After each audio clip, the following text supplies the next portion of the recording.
Hello. Hello. Just a few more to go.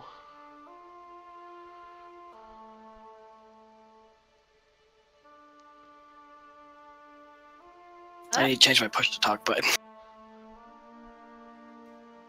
Hello? Hello. Hello. Sweet. Hello. The entire first What? 5 minutes is hello, hello, hello, hello, Hello. hello, Hello. hello. Gotta make sure those mics are working. Connor, not you. My fiance is playing Dead by Daylight next to me.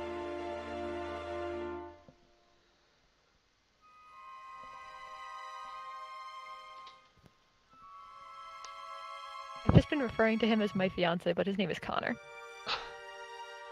So he has a name. He does have a name, yes. That's usually a good start. Yeah, it is.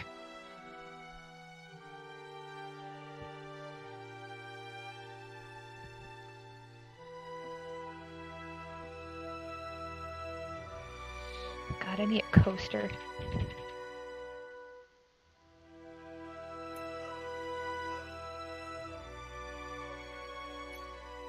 Oh wait, get it.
I thought a handkerchief with some clean clothes.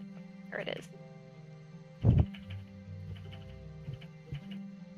Don't want my Slurpee to make rings on my desk. Technically mine.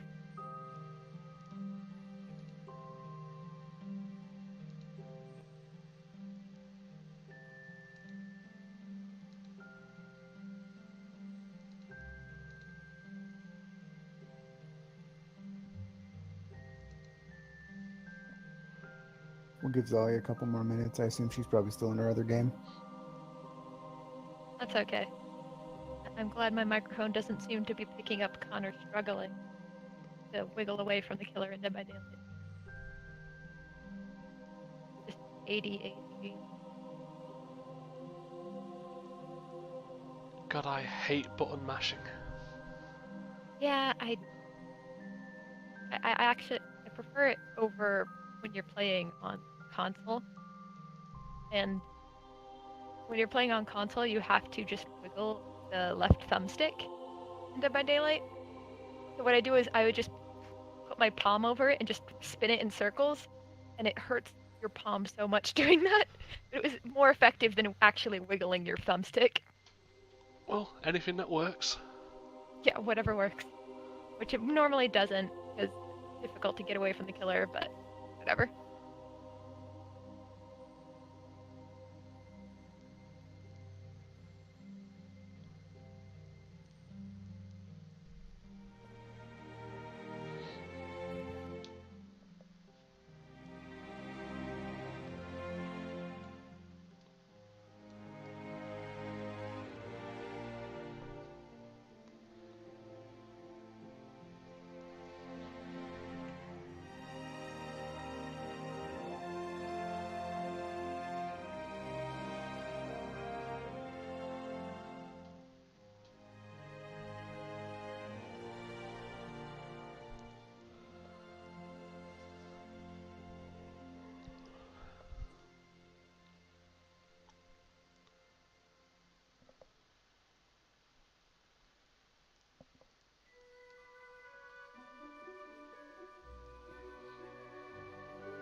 All right, is everybody else ready? Yeah. I'm good. Yep. Yeah. All Yep, right, well, I'm it good. looks like Zalia is even like AFK on Discord, so I don't know what she's doing, but we're gonna go ahead and start here. Second.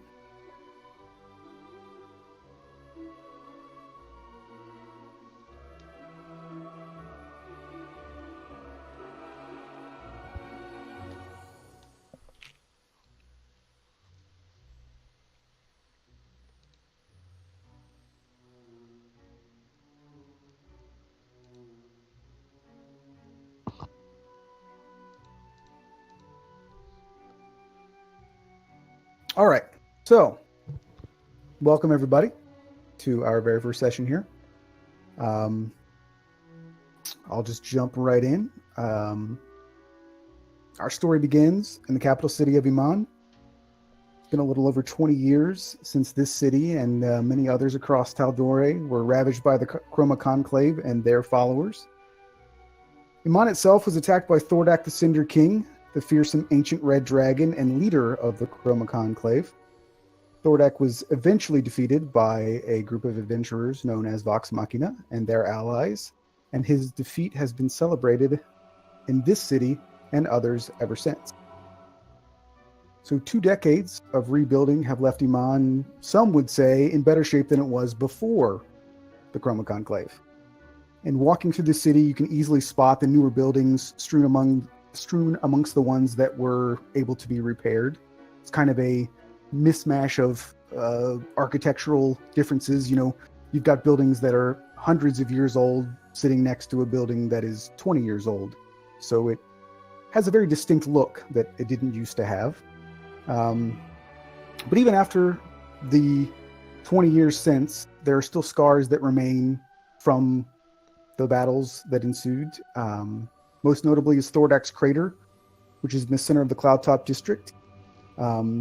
Periodically, cinder slag elementals still rise from this crater, and because of this, the area is closely patrolled by the Arms of Iman 24 hours a day. If you're not familiar, the Arms of Iman are basically the militia / police officers, I guess, of Iman.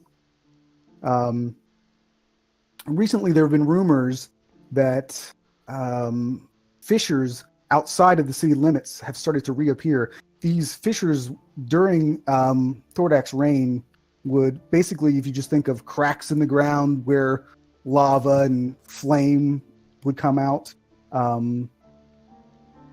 Every now and then, since Thordak's defeat, these things have happened, but maybe 2-3 times a year.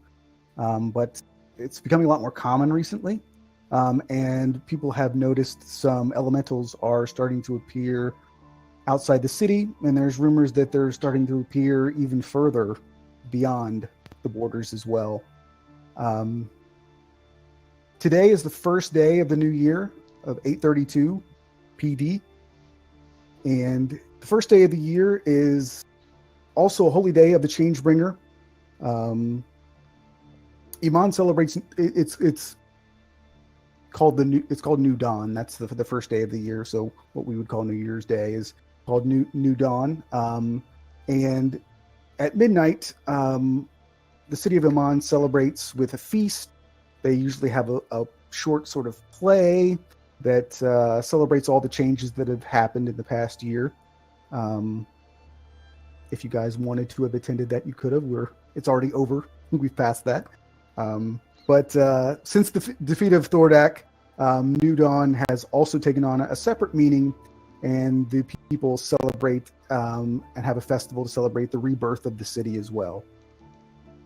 So as a group, you have all spent the past few days, some of you the last few weeks, staying in an inn called the Dragon's Bane, which is located in the port of Iman.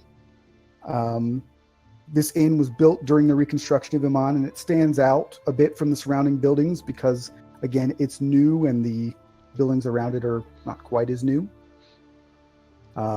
It is a 3-story building. And the first floor has a tavern and common room, kitchen. The second and third floors Each contain 10 rooms for rent. There are 8 regular rooms and then 2 larger sort of suites. The center of the inn is open, so you on the ground floor you can actually see all the way to the ceiling. If you think of the second and third floors as basically being sort of square U shaped, there's sort of balconies, and then the rooms are offset. So there's like stairs up in the center that you would walk. So you could, when you walk out of your room, you could stand on the railing and sort of look down onto the common room. The inn itself is brightly lit. There are a lot of beautiful pieces of crystals and other reflected minerals that are on shelves all over the walls, particularly behind the bar itself.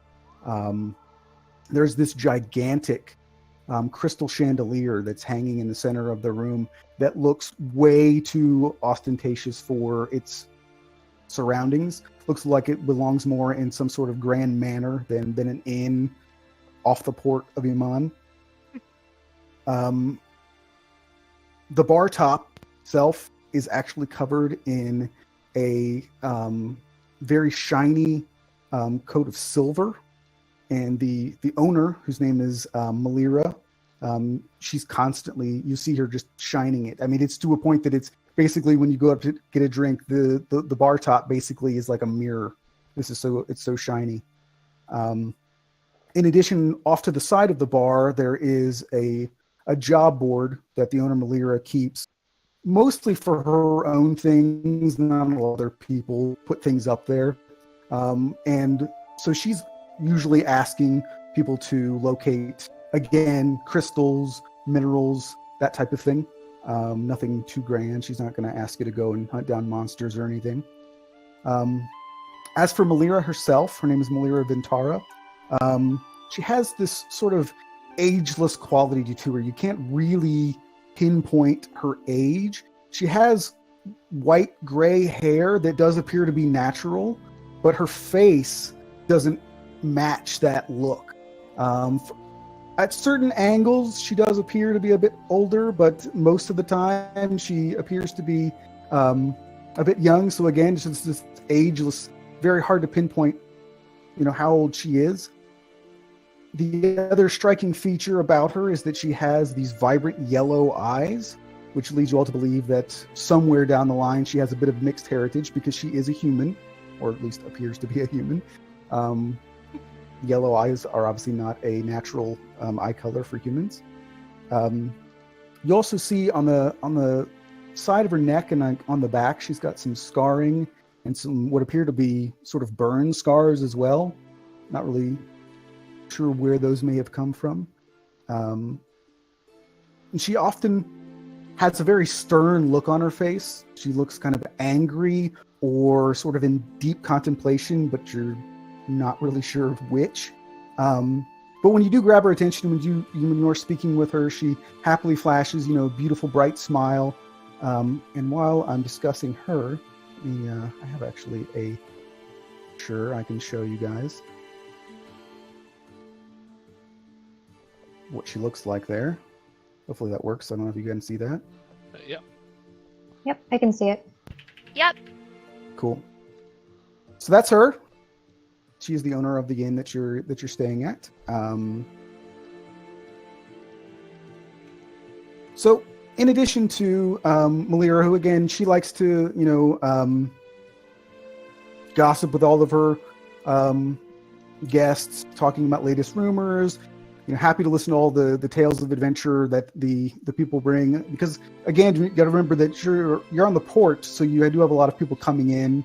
It's a pretty decent location to have an inn, so she's always happy to listen, always happy to talk about the things that they've seen and all of the rumors that are going around. And the short time that you've been here, you have noticed that there are, in addition to the guests themselves, there are a number of regulars who come in, just have dinner and have drinks and that type of thing. Assuming these are people that live in Iman. And everybody seems pretty friendly, and it's overall a very comfortable place to stay. There is one regular who in particular stands out to you. Around the same time every day, there's this young elven girl who comes in and sits at the bar, and she sort of speaks with Malira in these hushed tones, and sometimes you'll notice that she's like will slide something to her. trying to be discreet, but not to the point that you guys don't notice this from time to time.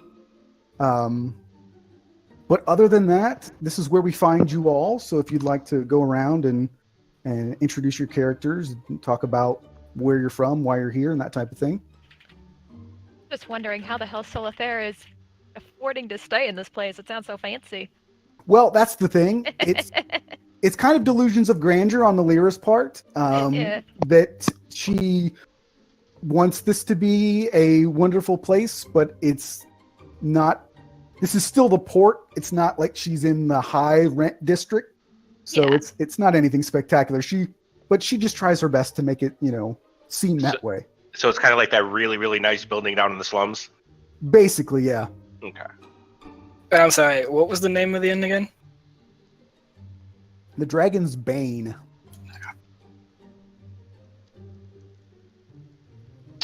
Well, who wants to start with their character?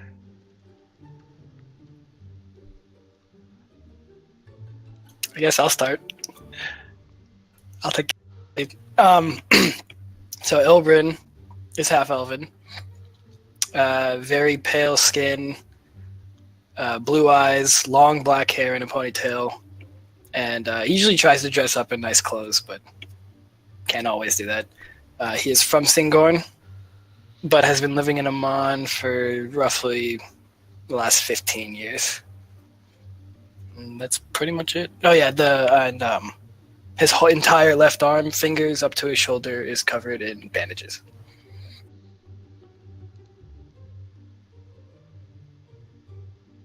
So we're just like describing our characters quickly. I mean, you can describe your characters, talk about why you're here, that type of thing, whatever you want to Yeah, there's inform everybody of. there's the whole tournament thing going on. Mm-hmm. All right. Well, I guess I'll go next. Richter is a younger human, not young, but in his early 20s. He's got brown hair, pretty short and stuff like that. Very, very little stubble on his face. It looks like he can't really grow a beard. Just pretty much in his Lyceum student robes. Anyone who's around him that looks like they're from somewhere new, he will immediately start chatting up and trying to find out like how nice it is out there and how you could travel there and all that. You get the feeling that he's a bit stir crazy being inside of a library and then the Lyceum for the past, well, pretty much all his life. So he's very, very excited to get out and discover new things. All right, I remember you saying that he would probably like jump at Solitaire and being like, "You're from across the ocean? What is that like? Where are you?" Yes, anyone that looks like they may be from somewhere, or if he hears anything with someone from far away, he will immediately be interested. Yeah. Okay, since I woke up, I guess I'll go next. Solitaire is from across the ocean. I haven't figured out where. She's not from Tal'Dorei. Am I saying that right? Tal'Dorei. Tal'Dorei. Yeah. Okay. Tal'Dorei. She's not from Tal'Dorei. She's probably been in Amman, I guess, for I want to say at least a month, maybe 2. And she's been living like inn to inn, pretty much, just playing music and making enough money to stay somewhere that, sleep somewhere at night. I guess somewhere along the line she met you guys, the rest of the party, and heard about the tournament and was like, oh, this is a good way for me to, earn more than what I need just to stay somewhere for the night. So I guess she's been hanging out with the party and, just kind of hanging out, but not being like too open with everybody. She is a little quiet, but if you start talking about something she's interested in, she will speak up and strike up a conversation. But I imagine in this situation, the party's just hanging out. I imagine she's got a journal open and she's studying a crystal and just like either sketching it or just like taking notes about it. Like you could probably imagine just like this half-elf girl like sitting in a chair by herself near the wall, just like tapping on a crystal and going like, resting, and then like writing notes. She'll do that if you give her something to like study quickly, and she has her notebook with her. She'll just sit there for a while and just make Connor, get that off my head. I'm talking. She'll just sit there and take notes. I imagine she's like either off to the side doing that or just like sitting with the group and doing that. Should I go next?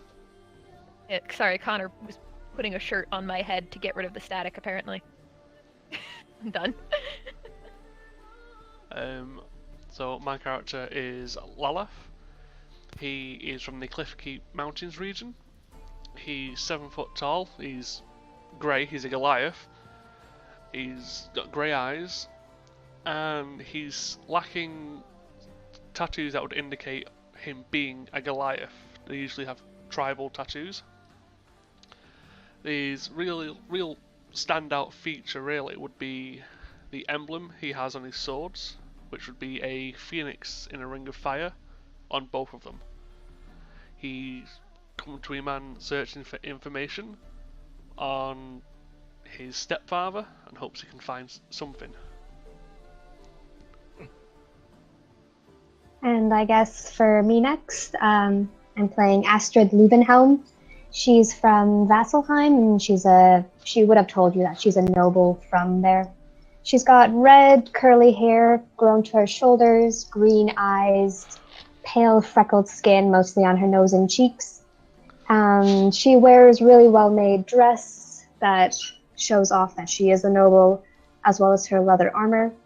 And one thing you would have noticed about her is she does have a band around her wrist with a holy symbol of Eon on it. Am I pronouncing that right? Ayun. Ayun, yeah. Okay, Ayun.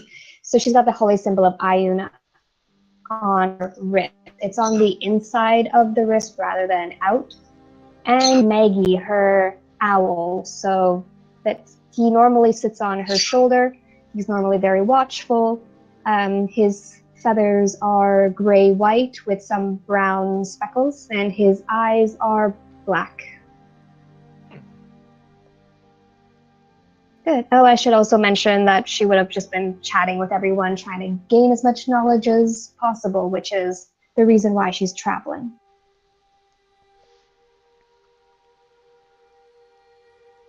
I did forget to mention one thing.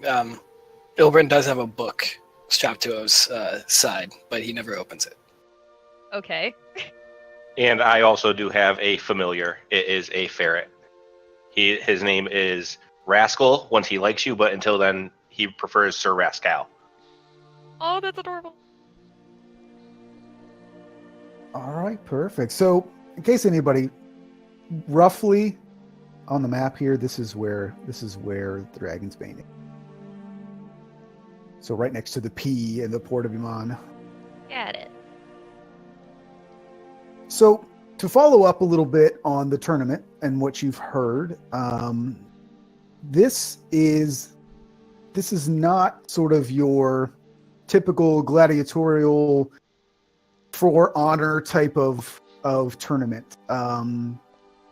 Just like the play essentially that they have in the evening, this is basically a form of entertainment. It's not, your top tier gladiators are not going to be fighting in this. This is, for lack of a better term, this is sort of amateur hour. This is the people that maybe they are older people that used to, trying to go back and relive their glory days. These are people that just want to go out and have some fun, but it's not your death. We're going to be fighting cave trolls type of thing. So the setup itself is basically just for fun, for lack of a better term.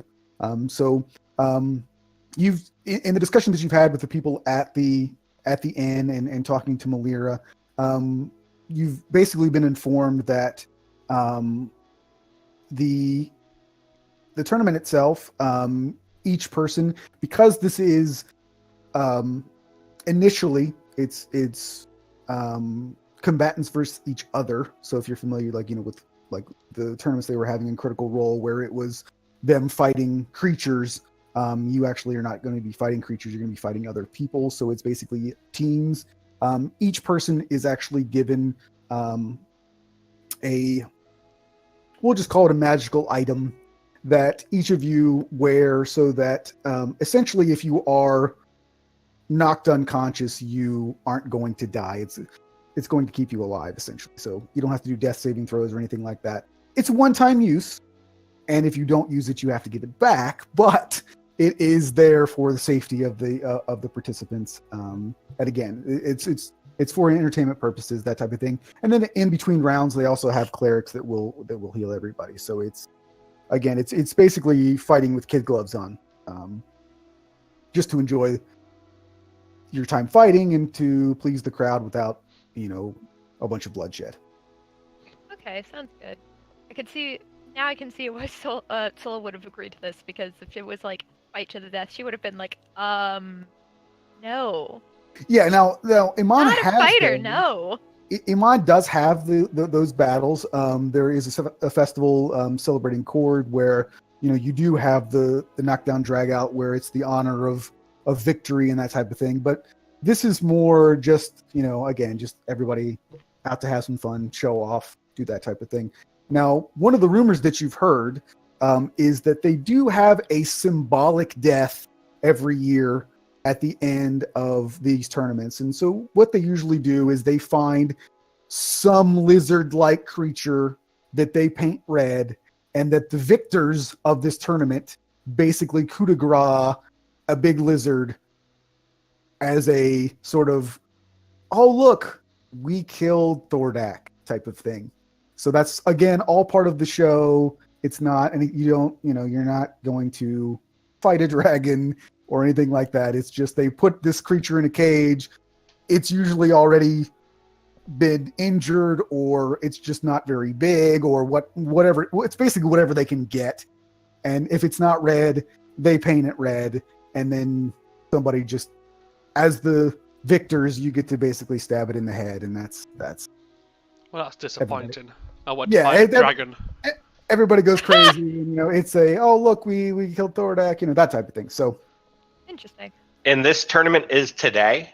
this tournament is today. So right now it is it is morning. So it is the beginning of, it's the very first day of the year. So it's New Year's Day, essentially.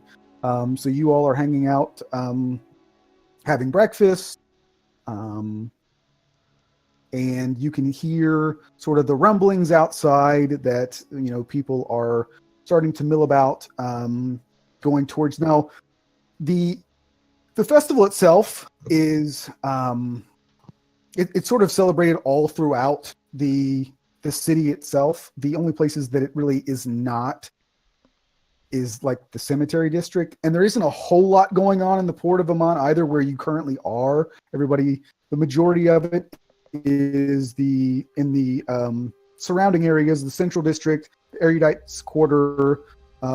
Abdar's Promenade is big because that's where all of the merchants are. So they want to that's where they kind of want to funnel everybody, so that, oh, look, I'm having fun, I'm spending money. The military district is actually where the tournament itself is held. Cloudtop District, not a whole lot of stuff going on. That's where the final celebration is, but the Cloudtop District is all the rich people, and they don't want all of the, all you dirty low-class people hanging out with them. So,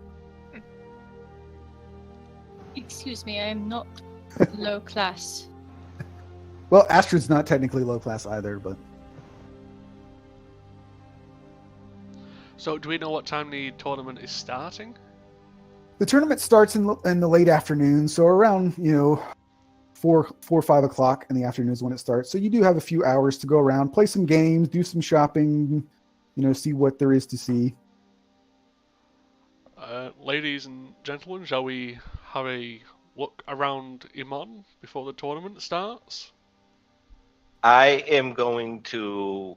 I want to find a time, like maybe like 2 or 3 hours before the fighting is going to start, and I will cast my mage armor then, because I've been reading up on combat and stuff. So I want to cast it then, and then I'll have it ready for that. So I just want to have it known that I have it on. All right. And if I could get a short rest before then, I would like to do that too. Like before the tournament starts. Okay. Yeah, I mean, we can make the assumption that you would have any amount of rest that you need to be prepared for this tournament. Okay. That you got. Okay. Okay. I mean, we could shop if we wanted to, but I do not care either way. Well, there's Yeah, no... Go on. I don't have a lot of spending money for shopping, but if you wanted to look around, I mean, I have spending money, but I'm pretty much guaranteed to have all that I need for now. And I'm ready to walk around at least. I agree. Surely there's nothing wrong with looking around at least. yeah, I haven't really spent too much time outside of the port, so I'm curious to see what the rest of the city looks like. I really haven't been around much. Ooh, and ready to see how the festival will be as well. I know there are supposed to be some games, and that seems very interesting. Isn't it, Maggie? And when I should say, the owl glances at Astrid and then kind of looks around at the rest of you.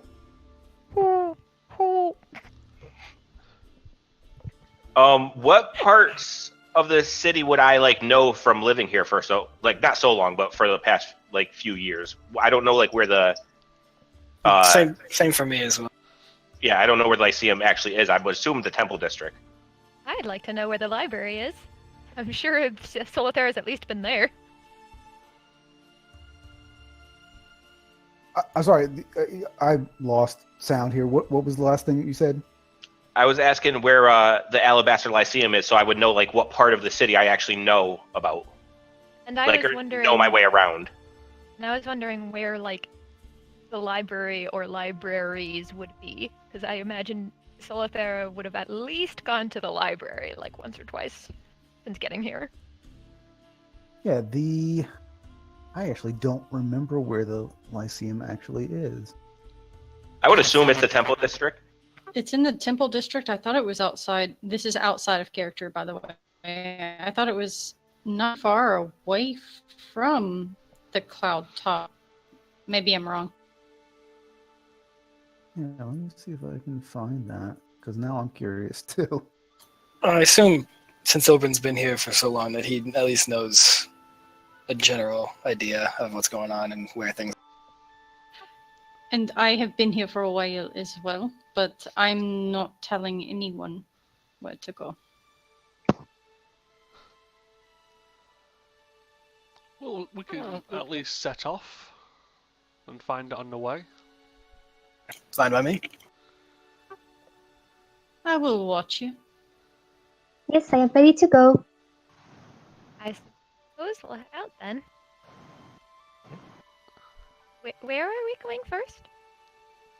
Should we head to the central district, then we can head off to wherever we need to after that. I would assume Yeah, you just follow basically the have to go to Oh. the district first. Oh, we have some spirited music now. Yeah, festival music, you know. Festival music, yes. Called Fight Club.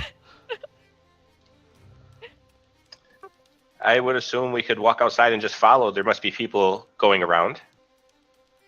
Yeah, lots of people. There's food, there's drinks. So you can drink alcohol out in the streets, which is generally not something that is considered appropriate, but I pick up an ale at the first chance that I see a place. okay. Usually ale's going to be about 1 silver, so. What type of festival games are going on? All kinds of stuff. So basically every game that they've played in Critical Role you can play. I believe that the Lyceum and all the libraries are actually within the erudite quarter, by the way. Okay. It's turn down the volume slightly on the Chrome. You could actually just change it for the music itself in your cogwheel.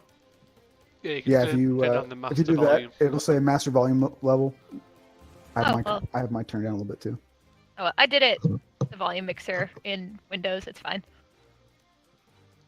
All right, so as far as games are concerned, you can play a dice game called Evander's Favor. You can play a card game, Gambit of Ord. You can play, if you remember from Campaign 1, which is Quanadrenzel, so you can play the lizard racing game. There's archery, there is a drinking contest, there is arm wrestling, kind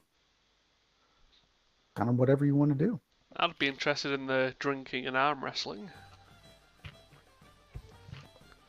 I Richter will probably wouldn't just mind a dice game. I imagine Sol probably hasn't seen a lot of like festival games like this, so like anything that's like she's probably looking around at everything like, what's this? What is that? What are they doing? And just like wants to do everything.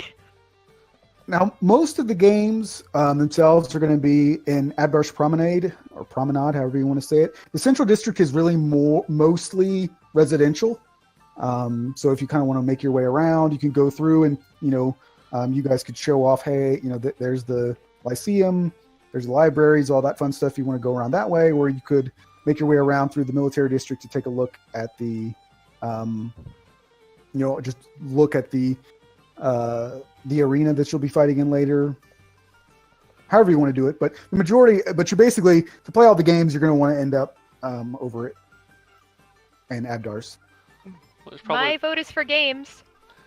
yeah, it's probably. I'm best to okay go with for the- games. The erudite and go round. I would like to stop by the Azalea Street Park before we go, though. Okay. I am just following behind everyone and watching them. Same with Richter. He's not really interested in taking part in the games, but he's willing to watch. Spoil sports. So what do you want to do in the street park? I was just gonna plant a thing of flowers.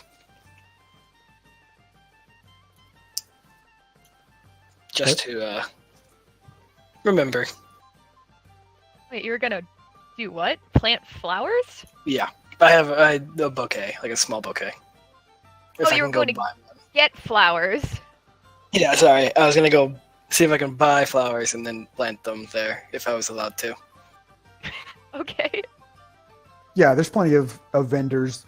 Basically anything you could possibly imagine. There's definitely vendors that are selling flowers and that type of thing for you. Cool. May I ask what you are doing this for? Me no disrespect. No, it's fine. My mother used to own a flower shop, and azaleas were her favorite. So every once in a while, I'll come by. Solitaire is sketching the azaleas. Is she Okay. dead? Is she dead, your mother? Yes, she died when I was extremely young. Well, that makes sense. I'm sorry for your loss. Thank you. So would I? But to be fair, everyone dies. Yeah, but still, I was probably no more than 6 at the time. Do you Well, think perhaps I could have one of those azaleas? I could press it in my book. I haven't Sure. seen one of these before. I'll pluck one out and hand it to you. Thank you. And she tucks it into the page where she was sketching them, and she finishes the little fine details on her sketch. but if you think about it, it's actually better that she died when you were young, because now you do not have to worry about the memory of her. That's one way of looking at it, I guess. Soul Honest- hears that and kind of like cringes a little, like, Honestly, this is awkward. She doesn't say Honestly, it out loud, it's- but you can tell that she's like, conversation is making her feel incredibly uncomfortable. honestly, it is better overall. Trust me. Well, that's such a fantastic way to end this conversation. Shall our two locals show us to the Lyceum then? Sure. It's in. You said it was in the Erudite quarters. Erudite. Yeah. So if Pithera pipes up and is like, "Yes, the Lyceum. What is a Lyceum?" Victor, if you want to take this one. He'll just look at you. He says, "It is a library, one of the biggest ones probably the largest in the city." So why not just call it a library?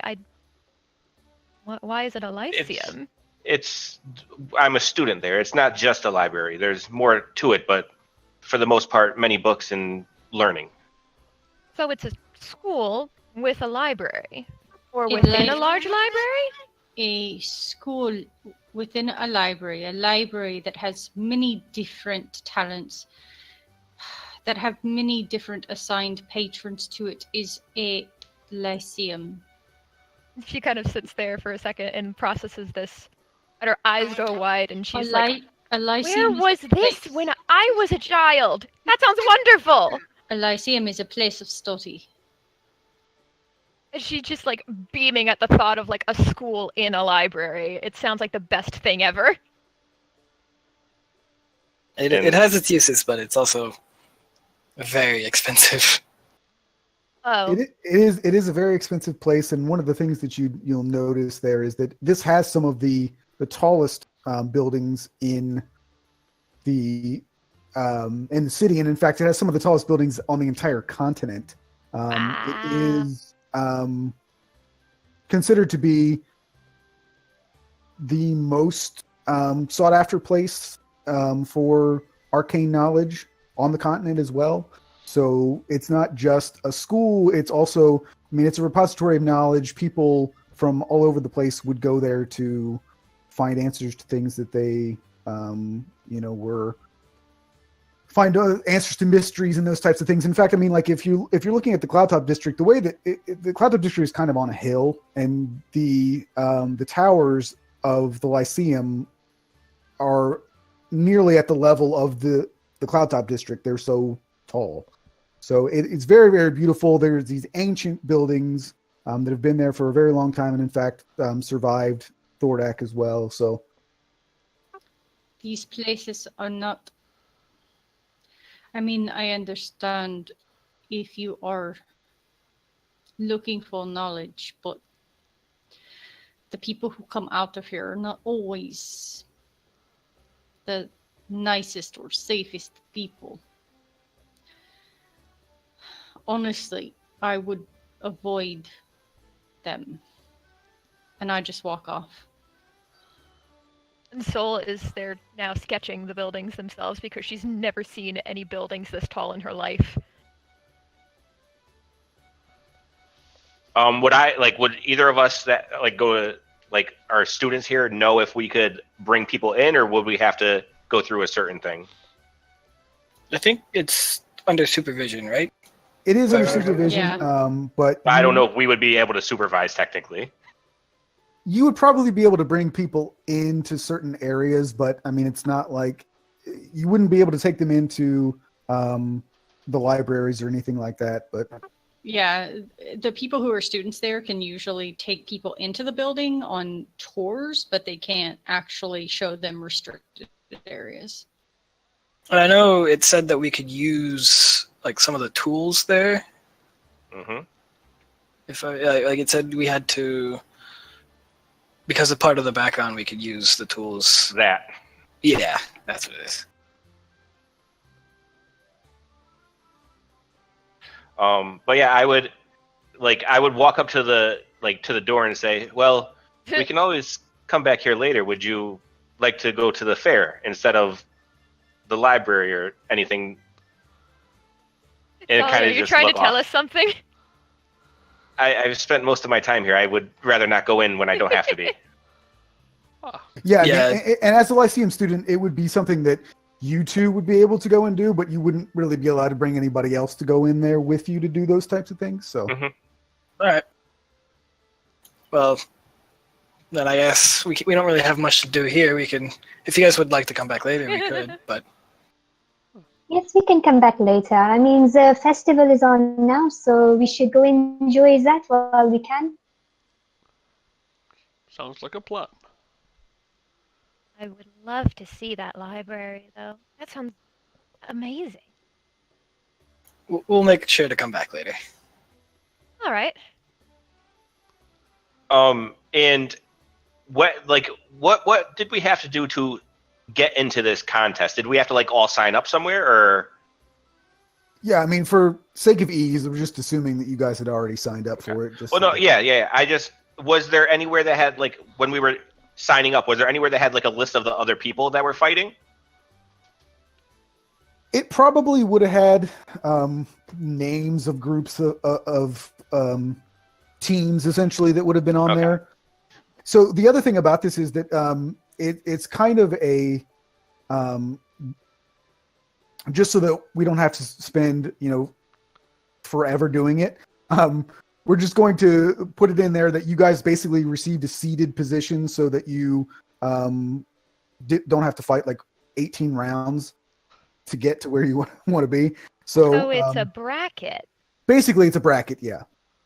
Oh.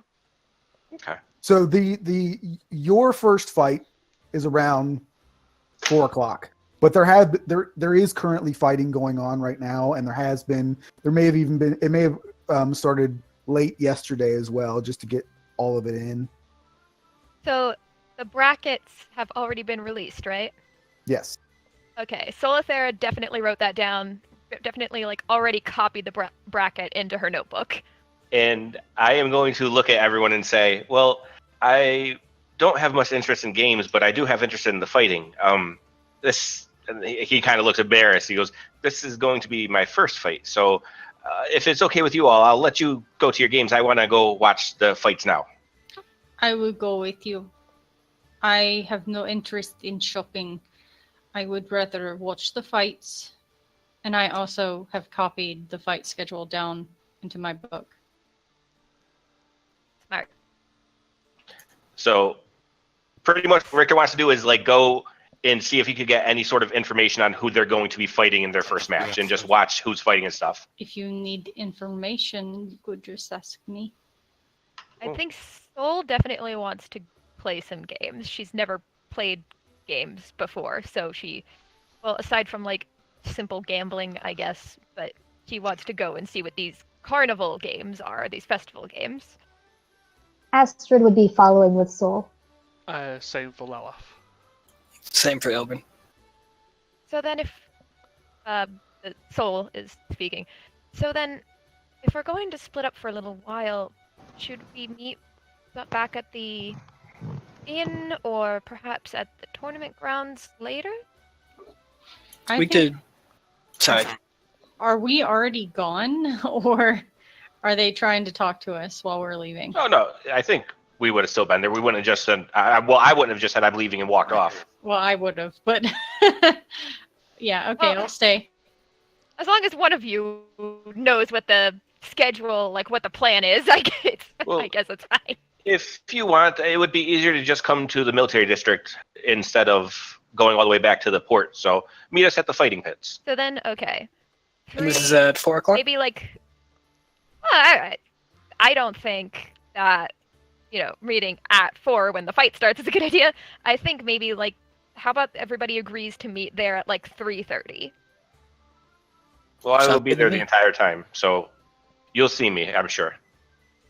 Okay, so then the party that's going to play games, hold on, somebody's yelling for Connor and I, it sounds. So then the members of the party that are going to play games, I guess we'll go to the military district at 3:30-ish? Sounds like a plan. Okay. Sounds good. I hope you are prepared. Oh, not at all. That's why I want to go watch. I mean, Yes, but I assumed we weren't going back to the inn before the fight, so I do have my weapons on me. that is good. I'm not talking about being prepared with weapons. I'm talking about being prepared to kill. It But has you nothing to do have- with killing. But you have fun with games. I thought we weren't killing Yeah, people I don't know. in this I, tournament. you may have missed that part. I'm not sure if you missed the beginning. The part I missed about 20 minutes. So. So Oh right, yeah, you were. You Yeah, were we're pretty much the B squad that they give us items to make sure we don't die. yeah, and so you're healed between rounds. This is not a tournament like you've seen like on Critical Role. You're not going to be fighting to the death. You are given token items that basically keep you, like if you do go unconscious, it brings you back to essentially 1 health so that you're not so that you don't die. Basically. She's still preparing to kill people. It's just her default. It's just her nature. And just as an FYI too, like they always have at the end the victor. You might be interested in this. Gets to kill a lizard type creature that is not red, painted red to represent Thordak. So it's basically just they're in a cage. You go up and you kill it, and it's the crowd goes wild. Oh look, we defeated Thordak again. So just as an FYI, when we get there, that doesn't surprise you. So Stab the red thing. yeah, Got exactly. it. Yeah. Now, I know you said that the tokens are one-time use. If we use it in 1 round, do we get another for another round, or are we out of luck? It depends. More than likely, you're going to be out of luck. But Oops. Okay. Oh, okay.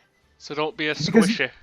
because these are very rare and expensive items, so it's not something that they have like a ton of. Where I mean, it's hard to have enough for all the people in the tournament to do this. So it's kind of that's why if you don't use it, they take it back, so you don't So- get to like carry this around. Okay. I have another question about that. When we go into combat later during the tournament, if we're noticing our health is dropping a lot, do we have the option to like raise a hand and be like and yield so that we don't have to use the item? To quote Matt Mercer, and you wouldn't, you can certainly try. Okay. Am I close enough to hear this? If Oh, you that wanna wasn't be. in character. Okay, good.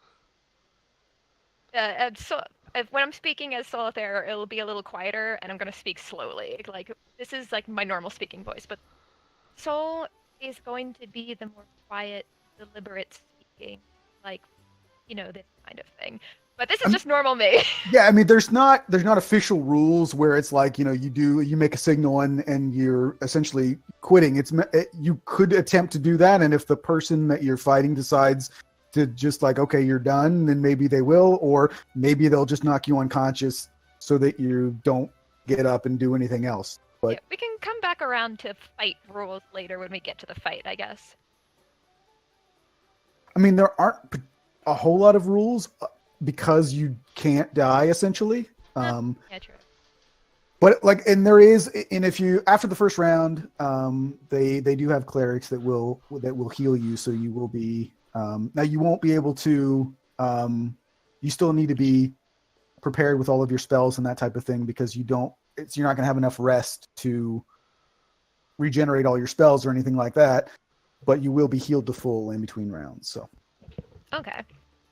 And this is information that you guys would know, so I'm not just like metagaming my own game here. It's like that's something that, like Malira, the owner of the Dragon's Bane, would have been telling you about because she's very interested. She'll be there to cheer you guys on as well. So,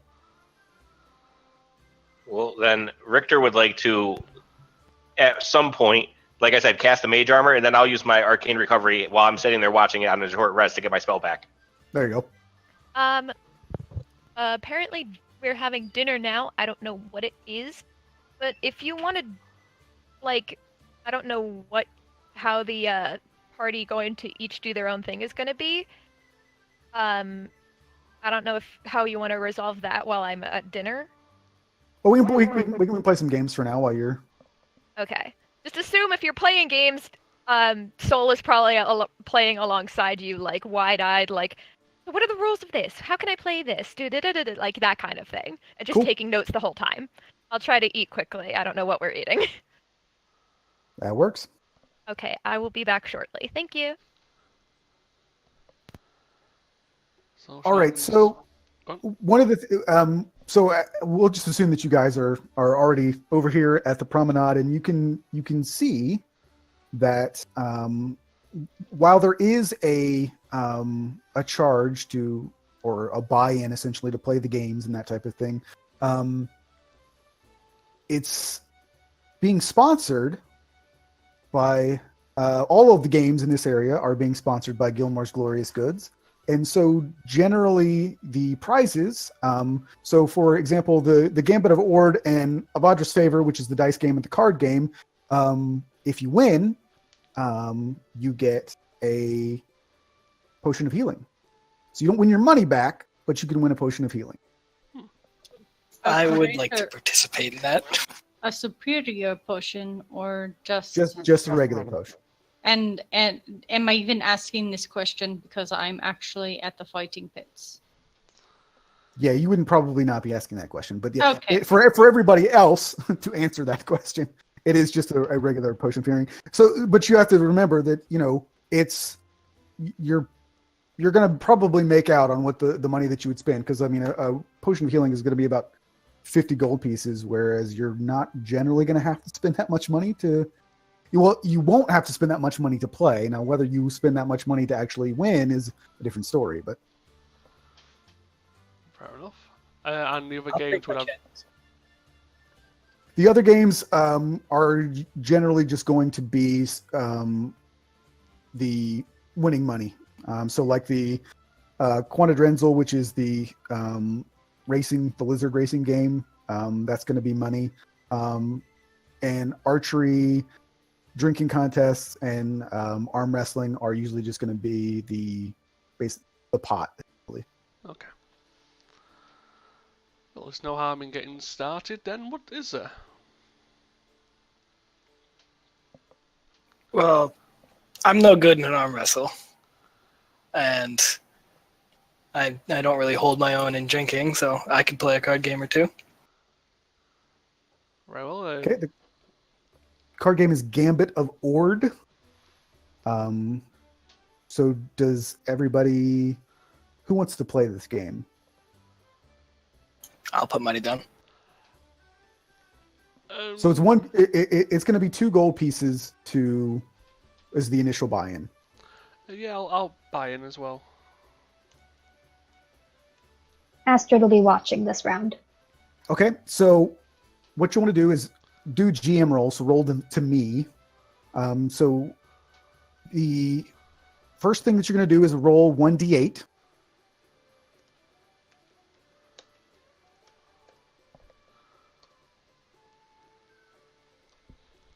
And at this point, you have let me kind of I'll give you the breakdown. Essentially, is that what the way this works is that you roll 1d8, and then you have the opportunity to raise the bet if you want, or you can call it.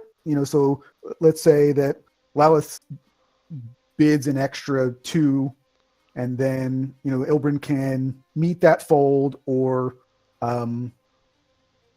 basically, you just keep going until everybody's equal as far as the bets are concerned. Then you roll 1d6 again to me. Then you have one more chance to raise, call, or fold. And then you roll 1d4. And then the winner is whoever has the highest total score amongst those 3 dice rolls. Okay. So you both rolled 1d8. Ilbrin actually got to me. He rolled first, so he'll have the option to raise. I'll throw down an extra gold on it. Yeah, I'll call.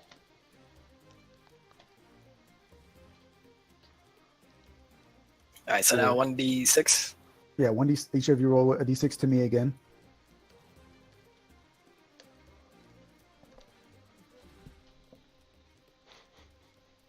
Okay, so back to Ilbrin. I'll put down another 2. Yeah, I'll go for that call.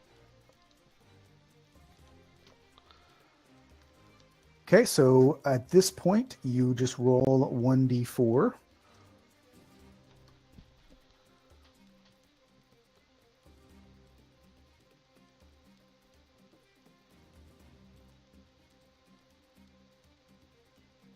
All right. Well, based on those rolls, Ilbrin won. Not a surprise. I rolled a 6 and a 4 on my D6 and D4 respectively. I got a 3 and a 2 for my first two. So, Ilbrin, you can add a potion of healing to. Potion of healing. Awesome. Do I get any of the gold back or no? You do not. And you.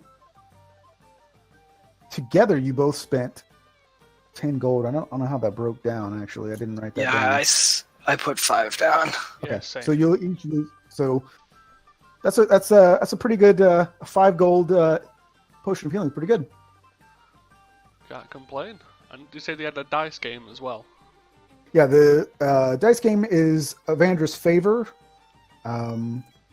Basically, the way this works is that players roll 2d6. If they add up to a 7 or a 12, the player wins. And if you want to, you can double your bet to add 1d6 to that roll to see if you can hit 7 or 12. I'm sorry, real quick. The potion of healing was how many D4s? Potion of healing, I believe, is. Isn't it 2d4 plus 2? Possibly. I don't remember. I can't remember off the top of my head either. It's in the. It's either +2 or +4. It's 2d4 plus 2, yeah. Great, thank you. I think Superior is 4d4 plus 4, I believe, is how that works. See, I won't know because whenever I take a healing potion, I just roll double ones. So it's always just 4. 2 plus 4. Or 2 plus 2, rather. So yeah, Evandra's favor. It's another. On this one, it's just 1 gold to play. Yeah, I'll have a quick go. I would like to play with this one. I'll watch this one. And on this one, you don't need to roll it specifically to me because you're not hiding your rolls. So just roll 2d6.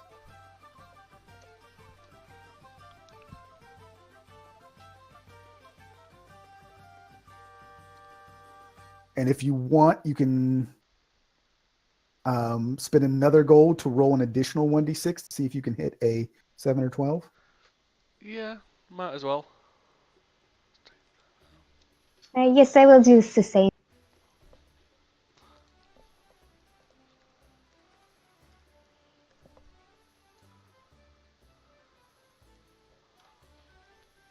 All right. So you both, and I mean, you guys can play this you can do this as often as you want to see if you can win a potion of healing.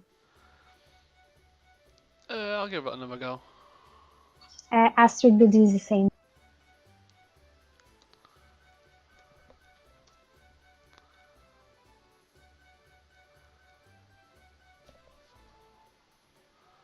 And I'll take the extra as well. And what were the 2 numbers you had to hit? A 7 or 12. All right, I'll try one. It's 1 gold buy-in. Yep. 15. Yeah, that's it for me. I am trying again. I want to try and get this potion. I need to hit 12. Yep, 7 or 12. So you can do an extra gold for 1d6. See if you can roll a 1. I guess I'll try. Yeah, roll. How is it that I have gotten 9 twice? That is so annoying. Nope. 17. I think we should leave the dice alone for now. Wait, once more for me. I'll put the 1 more down.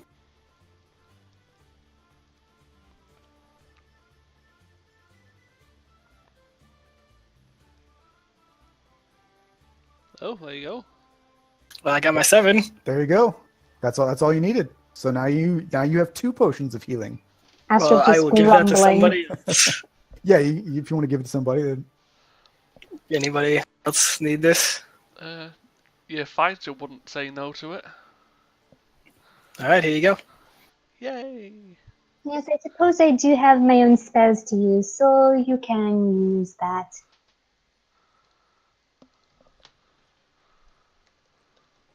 I kind of want to play one more. Go for it.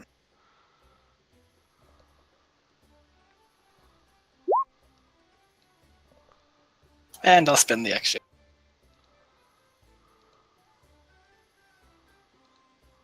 Ooh, close. So close. That's it for me. I spent 10 gold. All right, so those are those games. We still, if you want, we still got you can bet on the lizard racing. You can do archery. You can do a arm wrestling competition, or you can do a drinking competition. Again, those are not for potions. That's just for gold. Well, I'll do the drinking and any strength competitions you've got All right. to show Arm- off. Now, is the drinking game current like now, or is it later in the evening? Oh no, people drinking all day long. You got all kinds of day drinking going on.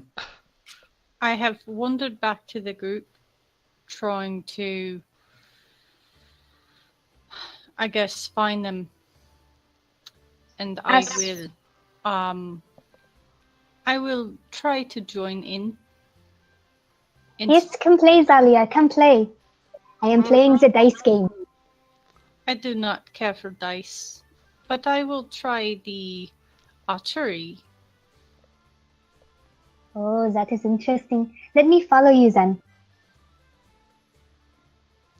And Astrid's following Zalia wherever she goes. Oh, shall we watch? That is probably not good for you. But let us go to the archery tournament. Sounds good to me. All right. So as far as the archery is concerned, you've got 3 rounds to hit 3 targets. And each time you hit a target, they move the target further away, so it gets harder every time. But you get 3 tries per target. So 3 rounds, 3 tries per round. How much is this game? 5 gold buy-in, and the pot is currently at 30 gold. So if you put your They money in, allow it'll be me 30. to use a crossbow. This is not for a crossbow. No, this is actual. Dang it. Just like not using the thing. It's like you actually have to. That was a mistake. I literally am not used to this thing, so I clicked on the wrong thing. That's fine.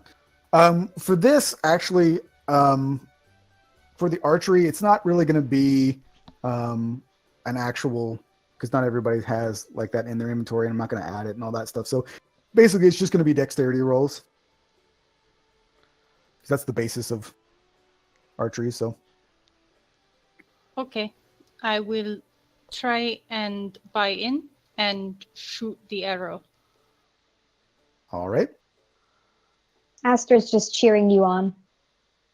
it wouldn't be a saving throw. It would actually just be your Yeah, just straight Just to normal check. dex. yeah.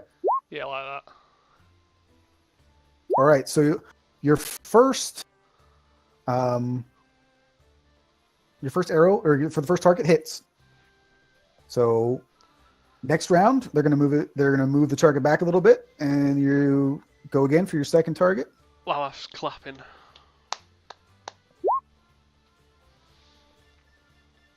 That just hits right on the edge of the target. Still counts. Astrid gasps. Well done. And they're going to move it back one more time. You hit this one. You nail it. Bullseye. Everybody's Astrid's cheering clapping around her you. And you just won yourself 30 gold. That was very anticlimactic because there was 5 separate targets, and the AC got harder every time, and you hit it. So I am good at hitting goals when I need to. Very impressive. Yes, that was amazing, Zalia. I guess. Thank you. But I am very good at shooting things far away. I usually kill things before they get to me. Usually a good policy. And I just like walk away. And there she goes again. Barrow. Very I mean, mysterious. I'm staying near you. I just walk away from the game. I assume the pot for this is now. Yeah, the organizers would start the pot at 10. So Okay. Is someone else trying this?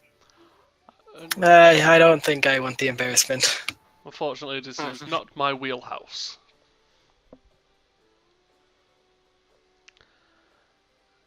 I'll take part in that arm wrestling though. all right, if you want to make your way over to the arm wrestling, you can. I will follow them to the arm wrestling. Astrid's following as well. Maggie's now is just flying up near her head. I will follow as well. Okay, and what's the buy-in for this? The buy-in for the arm wrestling is 5 gold, and it is currently set at 25 gold for the pot. Okay, it's worth a go. And that's So the person that you're up against, basically the way that this is set up is that you're the first person to walk over in a while, because they have a rather large-looking half-orc who is essentially the champion right now. So he's just waiting for somebody to come and challenge him. So on this, they're just going to be strength checks. So good luck, friend. just snarls at you.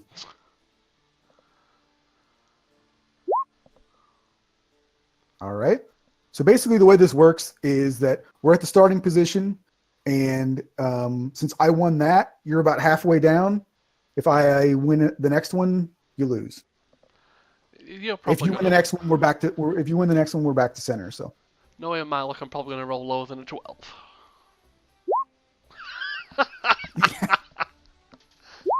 yeah, natural 20. Well, that one well. So he just crushed you. That was an embarrassment for the Goliath. It really was. And I'll give it a go. This won't end well, but I'll try. I watch that happen, and I say, "This is not promising." What is your strength, Lalith? It's 18, so a +4. Wow, you're actually stronger than this guy. So Yeah, but my rolls are clearly not. How much is the buy-in?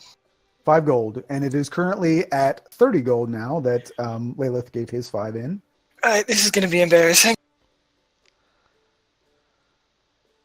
But let's give it a go. All right, go for it.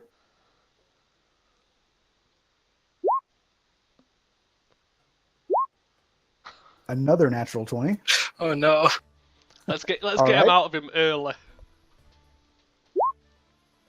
No. And a 20. This guy's strength is 16, so it's not like, although he does have +3, so I think I want to go again. the modifier there. All right. I rolled so well for having a -1 modifier. Yeah, it's not bad. A 16 is pretty good. Okay, so now down to 86 gold. All right, so pot is up to 35 gold. So the half-orc is just laughing at you now. Oh, and you got him halfway down. Come on, no natural 1. 21. You beat him. Thank you. Slams hand down, and everybody's cheering. Well, not everybody, because there's not a whole lot of people over there, but everybody's that is there is clapping for you. You are now the guy in charge of the game. Says, "Congratulations, sir! You are our new champion. Would you like to stay and defend, or do you have anything else that you'd like to take care of for now?" There's a few things I'd like to take care of for now, but I may be back. Alrighty. So he hands you your 35 gold.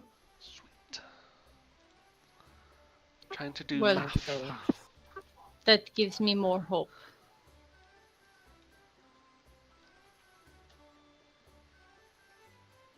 All right. So at this point, it's almost 3 o'clock now. So if there are any other things that you want to do, you probably have half an hour or so before you want to start heading over. So if you want to check out any shops or because there's other. It's not just like your regular stuff like buying your gear. I mean, there's things like just your common festival types of things. So the goofy little souvenirs. The little the dolls.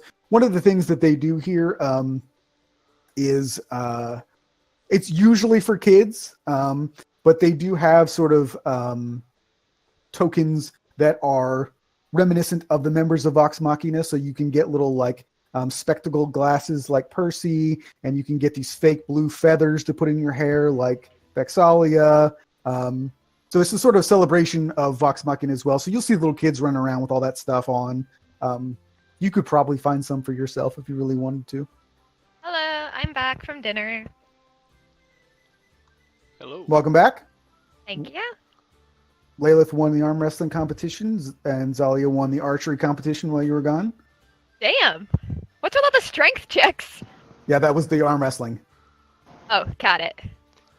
Just don't look further up. It's embarrassing. So we were just about. There's enough time to play a couple more games if you wanted to, Saul, since you didn't get to. But other than that, if you were not interested in that or any of the goofy little party favors that you could buy, we can head over to the arena. I love goofy party favors, though. Yeah, I was just saying that this won't be entirely familiar to you since you hadn't seen all the Critical Role, but That's perfect. one of the things that it's generally for kids, but they do have sort of items that Vox Machina was sort of known for. So they have these little spectacle glasses to mimic Percival, and you can get these fake blue feathers to put in your hair, like Vexalia. They have these little, they're not plastic because plastic didn't exist, but these little cheap little symbols of Saren Ray that you can buy, and that sort of to signify Pike. They don't really have too much else for the rest of the members because they didn't really. I mean, Garog just drank beer, and you can get face you can get face paint and stuff like that. So like, is it like, can you get like a beer stein with like Grog's face on it? Strong Jaw Ale? No, unfortunately not. But Layla, if you really wanted to, you could get the tribal tattoos, painted on to look like Grog. I think he will pass on that. Soul gets the face paint because she thinks it looks marvelous. There you go. So you can go and do that. I'll pick up one of the blue feathers. Okay. You don't have any hair to put it in, but you can carry it around. What's I'll I'll take a blue feather as well. Okay. And Astrid's gonna get 8 of the coins of Saren Ray or whatever those were. Okay. Zalia does not care about any of this, and she will just watch the others. I thought Zalia went to watch the fighting. She came back, Oh, okay. and she won the archery contest. Oh, right, okay. I hand the And feather to Stolafera. Oh. What's this? Well, you seem rather new, and everything seems quite a spectacle to you, so have something else to remember. Thank you. This is I've never seen something so, not a feather so colorful like this. She's like muttering to herself, like she's like turning it over in her hands, like what bird is? How did it get? Like she's just like off in her own world now. I'll have to just be bemused as just looking at you. Oh, okay. It's like, I don't know if any of you have watched My Hero Academia. Yeah. So you know how Deku gets when he's starting to make a plan and it's just like mutter, mutter, mutter, mutter, mutter. Okay. It's like that, but more like less intense and more just like musing about it, like questioning it and like that. Just as long as you don't cry all the time like Deku does, then we're fine. No, no.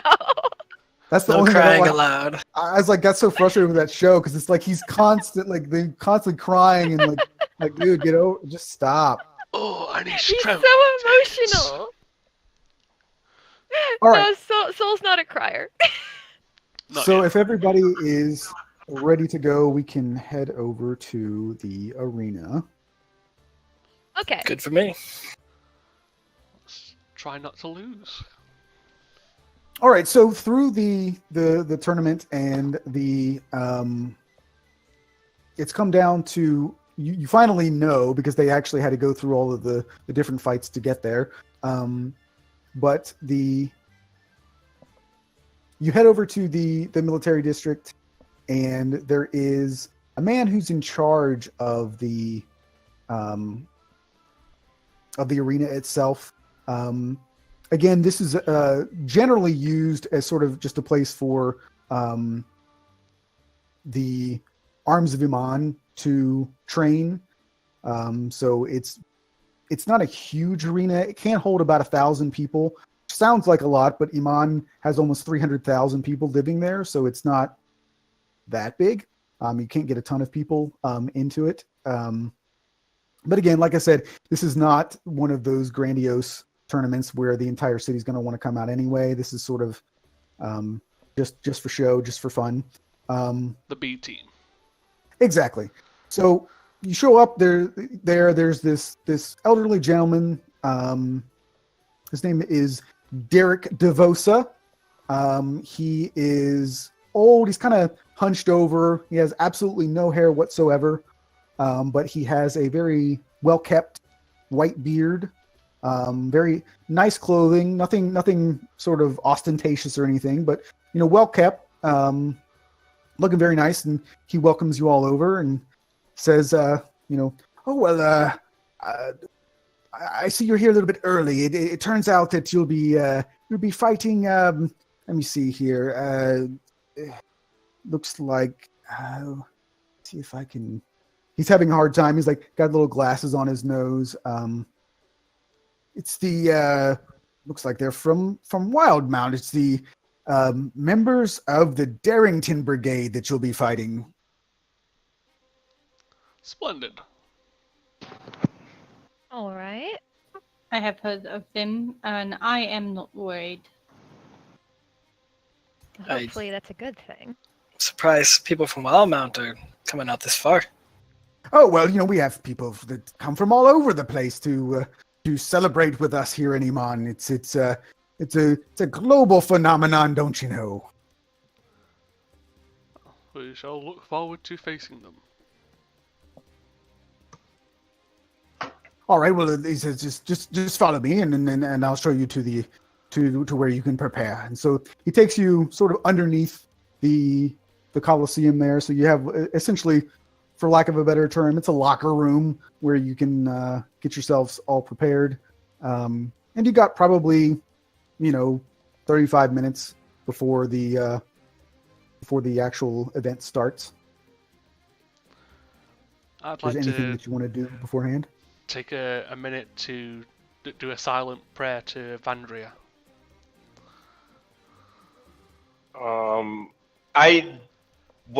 Is the people that we're going to be fighting in this room as well? No, they would be on the opposite side of the arena. All right. Well then, yeah, I would just be waiting. And would I able to get my mage armor on and stuff? Yeah. Okay. Astrid's pulled up her shield, and right now you can just see her muttering to a corner to Maggie. Ilbrin kind of holding his left shoulder, and his eyes went from being very relaxed throughout the game to just focused. Zolia is just tossing a dagger. And Soul is just checking over her weapons. She hasn't had to use them in a while. Tuning her vial. And I'd like actually if she could go over to Zalia. Because Zalia said that she knew something about this group, like she'd heard of them. And I think she wants to ask Zalia what she's heard. Okay. I have heard of them. I traveled to Wildmount years ago. I heard they had weapons that others did not have, and that they were highly trained.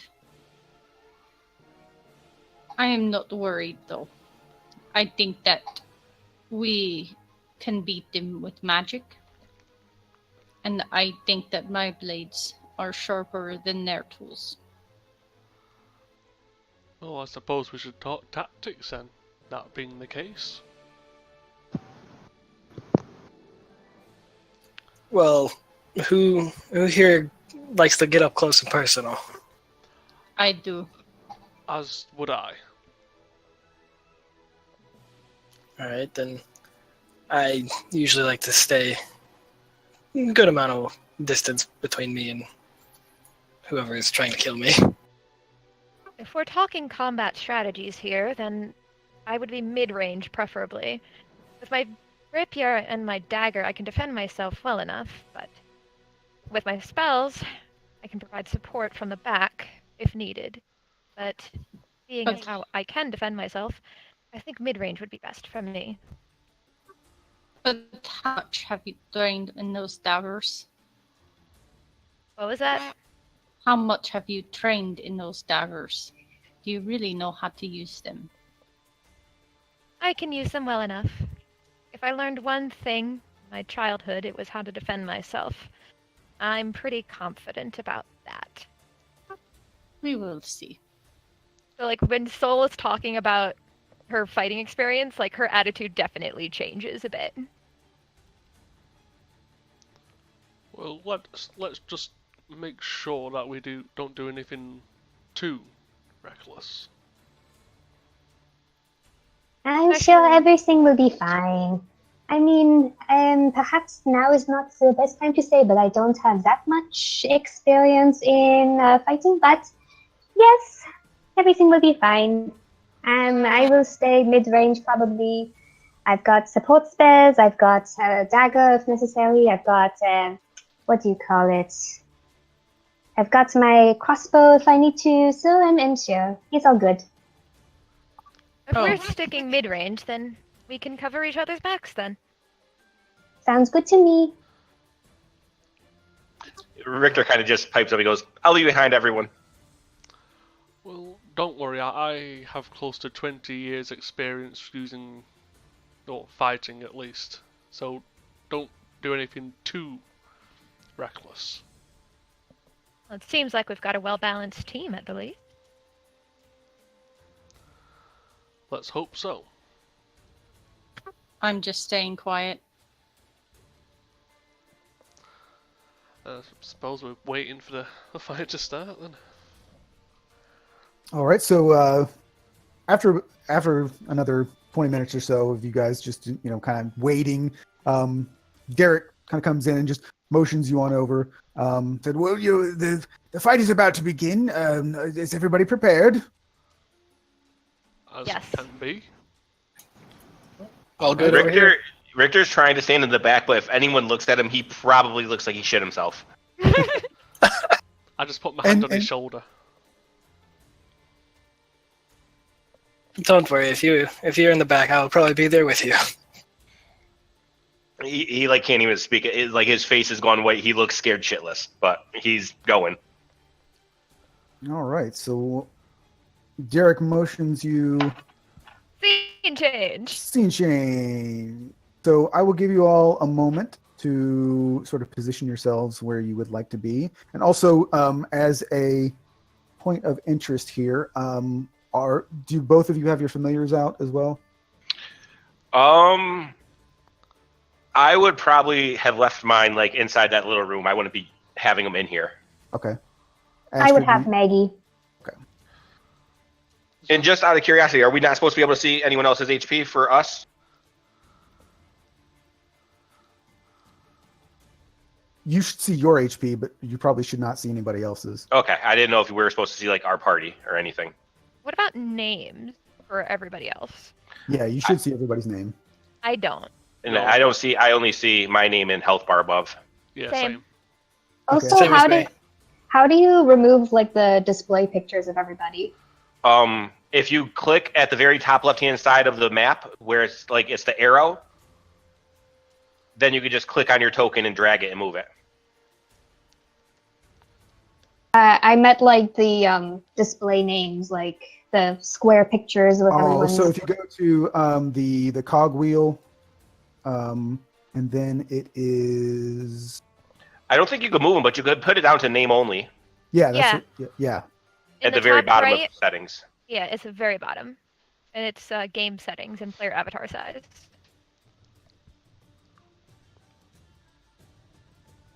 Did you find it?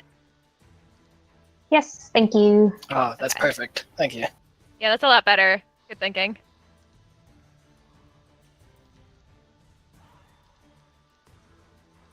So, okay, how far, like, can we arrange ourselves, like, towards the middle? I mean, you can set yourself up wherever you'd like to go. I'm not able to move Maggie. Is that something that you'll be moving, or No, let me update it real quick here. I can see 4 other names. Yeah, I'm updating them as we. Okay.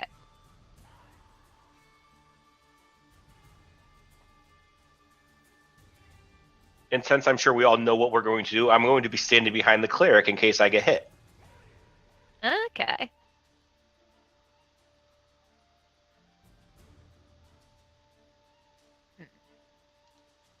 Yeah, right there's fine. I'm gonna move back there. And Astrid, even it'll be a little bit confusing probably when just to do it, but if you want to, Maggie can actually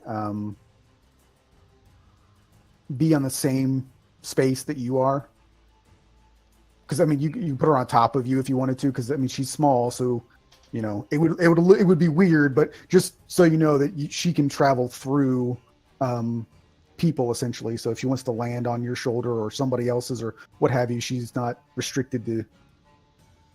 alrighty? I'm just gonna keep her or him flying about 30 feet above us. And I am using cunning action to hide.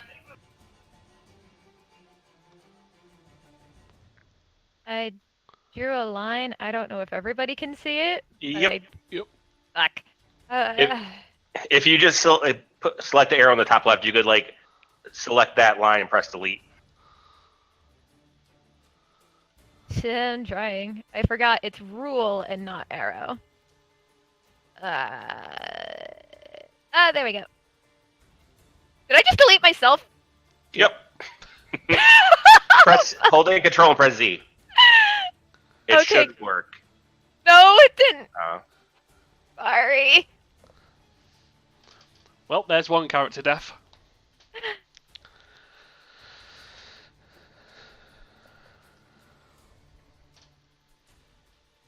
Is that the right?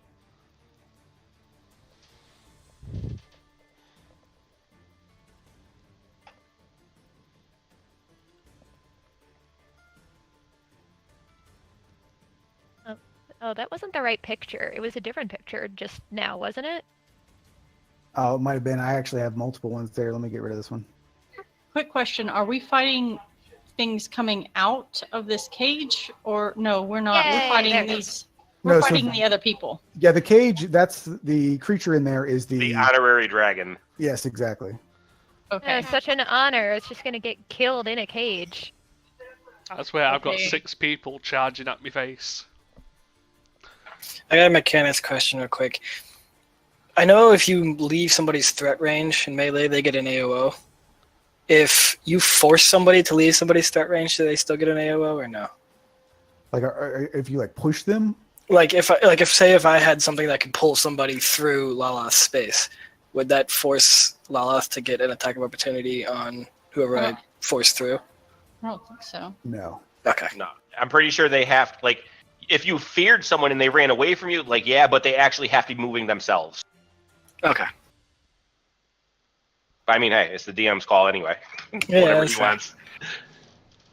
Then I'm using cunning action to hide here. Okay. Okay, you have to roll it. See if it success. And that is It's a dex check, I believe. Or you could click stealth if you have like your stuff in it.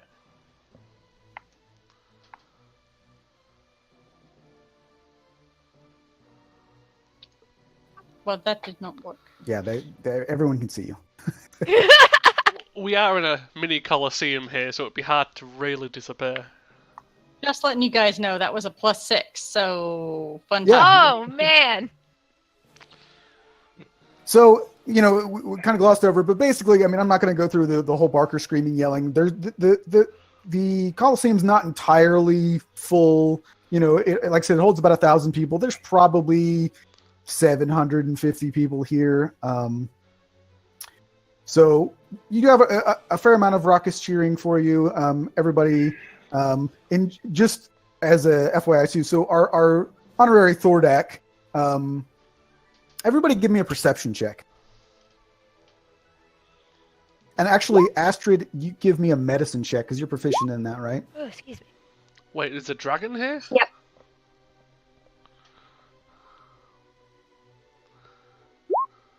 Oh darn. I remember I asked about the perception thing because I didn't see it. Oh Well, no, this Oh wait, there it is. Well, it was pretty perceptive, but not so much medicine. Yeah, but the perception still that's good enough. So you can tell, and Astrid and Solitaire, you both can see that this creature has had its wings broken, and so it does Whoa. appear to be in a fair amount of pain, and it is making a lot of noise and screaming and sort of like ramming up against the cage and everything. But it does appear that it's already been. It appears to have some wounds on its back, but you can see, like a bird, basically they've clipped its wings, so it is for this creature. Basically, it's had its arms broken because his wings are not separate from its front arms, so it does appear to be in a fair amount of pain at this point, and then that it couldn't fly if it wanted to. So, Goodness. but at that, I need everybody to roll initiative. and just for the people who are newer, make sure you click on your token before you roll it. Yeah, you're getting an error. Token. Actually, you know what? Hold on. You may all get to do it. You may. No, never mind. Well, I'm not going anytime soon. Oh wait, I'm on pan. Token. There we go. And real quick, while everyone's doing this, what do the people we're fighting look like? Are they holding weapons, or are they? Do they look like magic users or anything? This person right here. You can all see these tokens, right? Yeah. Yes. Okay, so the Anna right here does appear to be a magic user. She has a staff. The three in front here all are holding either clubs or just swords. Willem over here has a crossbow and a sword, and Krista in the back here has nothing. She appears to be a monk. Yay. Okay. Sorry, I'm not sure I've got this right. So I'm clicking my token and then hitting like the +2 for initiative. Mm-hmm. Yep. You're When you're hitting the word initiative. Or the +2 works. Make sure you have it on select mode though when you're clicking your token. That would help. I did that too. I always have the worst time remembering to click on my token and doing it. Yeah, I do the same thing all the time. I always get an error like, oh, you didn't click anything. Should I roll for Maggie as well, or would he just go during my turn? You could, but I'm just gonna have him go when you go. It's easier that way. Okie doke. So make sure that I've rolled them all. Let's see. I I see 6 rolls for the. Oh no, wait. 1, 2, 3, 4, 5. I'm missing a roll. Who am I missing here? The monk? Yeah, the monk.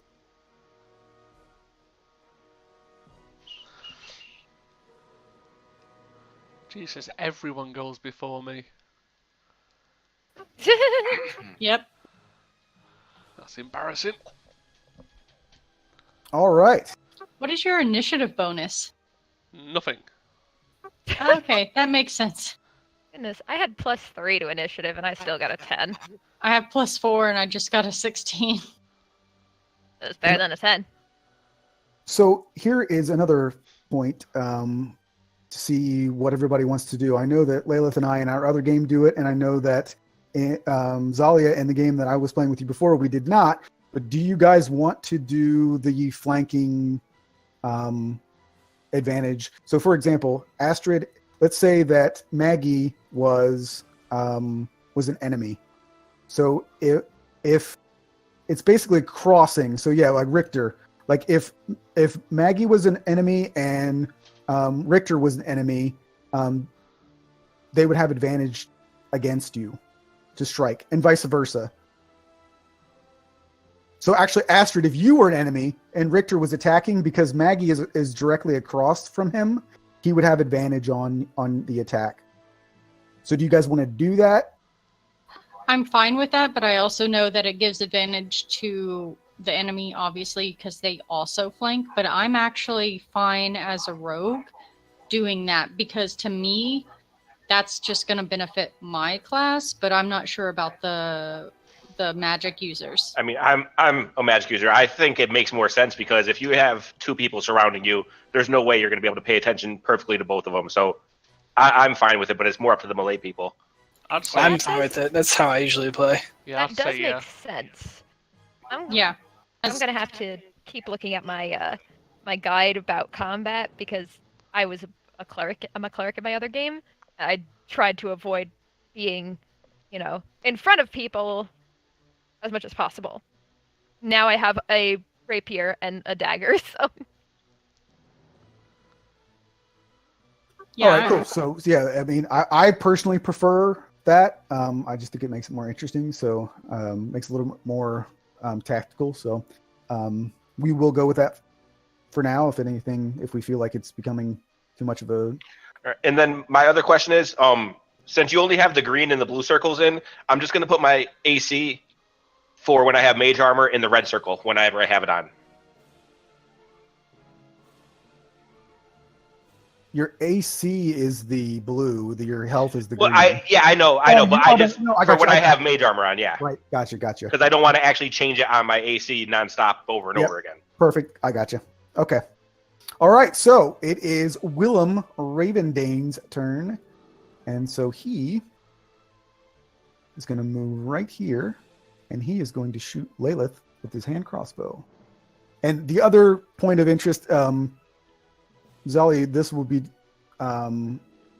familiar to you. Lalith, I'm actually going to be doing this different than our DM does in our other game, which is that I'm playing basically the way that we would play if we were all sitting at a table together, which is that when I roll, I'm rolling to myself so that I'm not constantly showing everybody my rolls, because there's a lot of things that I want to roll that I don't want people to see. So Oh yeah, I'm happy with that. okay. I trust you're not gonna So- try and kill me straight off the bat. So he shoots his hand and he misses with a 12. Yay. So it is now Seth's turn. And he has just enough room to come up and hit you, or attempt to hit you. So he's going to try and attack you with his scimitar. And he completely misses you with an 8. So Richter, it is your turn. All right. And this one right here also looks like some sort of I'm going to get up in your face type stuff, right? Yes, she is currently holding a heavy club and a spiked shield. All right. Well, in that case, I'm going to try to slow her down, and I'm going to move over one step so I make sure I'm not going to hit anyone. And Try for a ray of frost. All right. That definitely hits her. Yo, nice. And then I am going to like kind of look shocked down at my hand and just like slowly walk back behind everyone. And that will be my turn. All right, 9 points of damage. And it does. She has 10 less movement speed when she moves. Alrighty. Cool. Was that a natural 20? Yeah. Nice. Yeah, so if it puts a green ring around the number, then it's a natural 20. If it's a red ring, it's a natural 1. Natural 1. Got it. And if you're ever unlucky enough and lucky enough to get a blue circle and like damage or something, it means you rolled at least 1 crit and 1 crit fail. Oh, so the crits aren't just doubled. You roll twice and at a most. That's it. That's how it does it automatically. Yeah. Oh, okay. For sneak attack, you'd have to click sneak attack again to double it. All right, Zalia, it is your turn. I do not have sneak attack because I've been seen. I do not have advantage.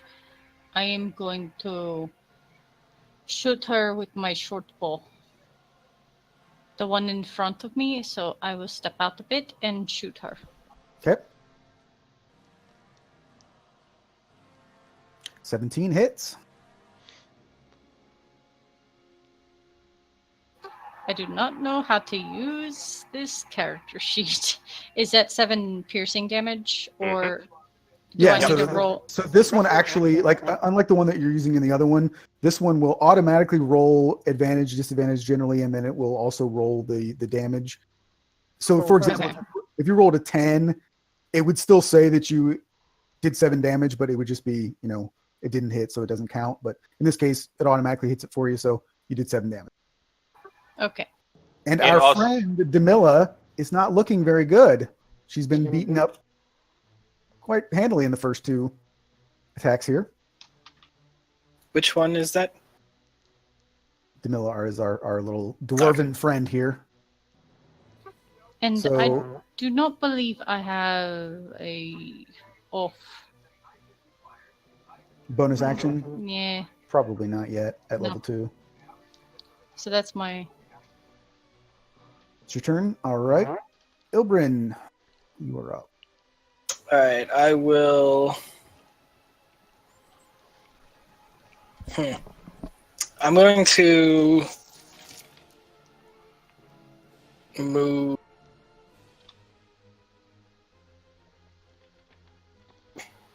And then I'm just going to hold my action for when if somebody gets like in my face.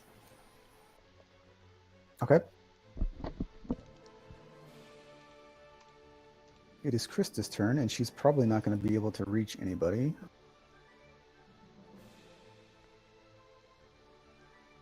She is not.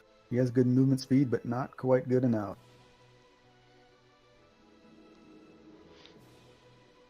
Let's see what I have. Actually,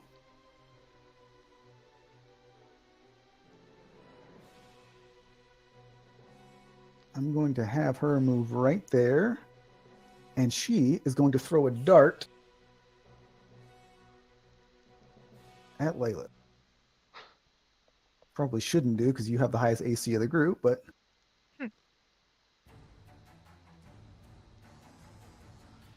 Well, I do make myself And an I imposing can't- figure. do anything. That's a 9. So Ugh. so far I have rolled a 12, an 8, and a 9. That's what you get for beating her asses in arm wrestling earlier. You wasted all your natural 20s. That's what I said. All right, so that is Krista's turn. It is Astrid's turn. All right, so Astrid's going to come down. Maggie's gonna fly up to about there, should be good. And then she's gonna use her crossbow on the dwarf, was it? This one? Yeah. Yep.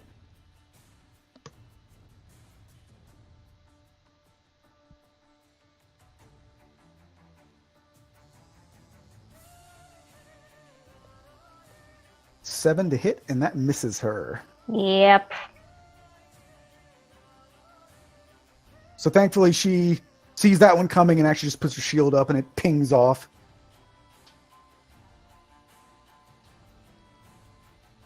And it is going to be her turn finally.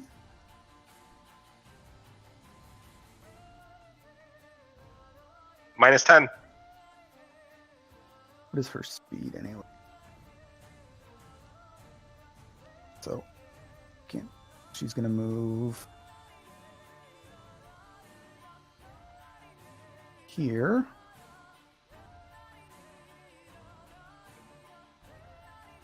And she is actually going to throw a javelin at Solithera. Okay.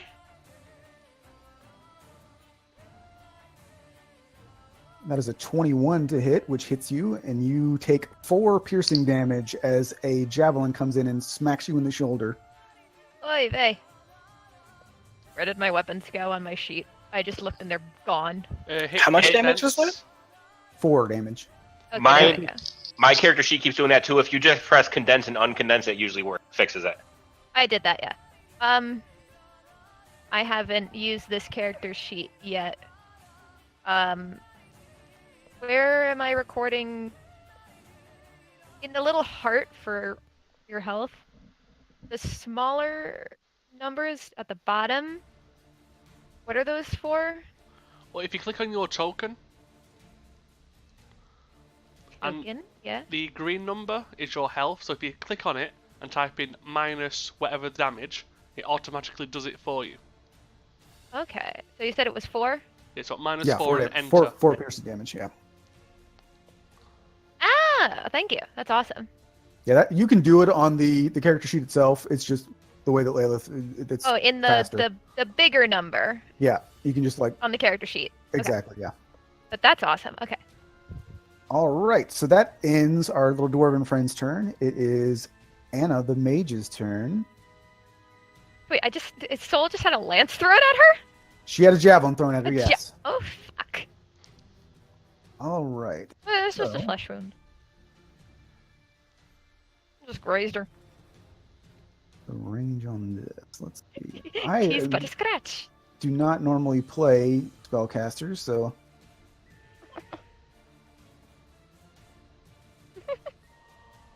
Connor's just quoting Monty Python next to me. man, these are all like these are stupid ranges. I don't like that. Okay, so let me see. I'm gonna move.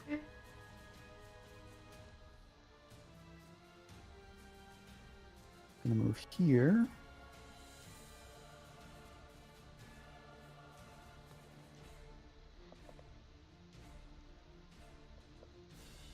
And Anna is going to cast Ray of Frost on Astrid.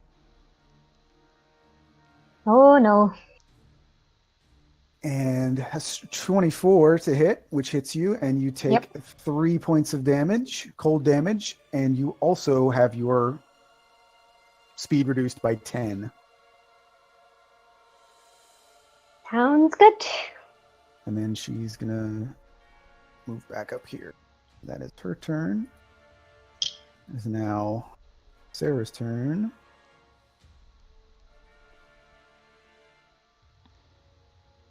She's going to come over here and attack Lilith, or at least attempt to.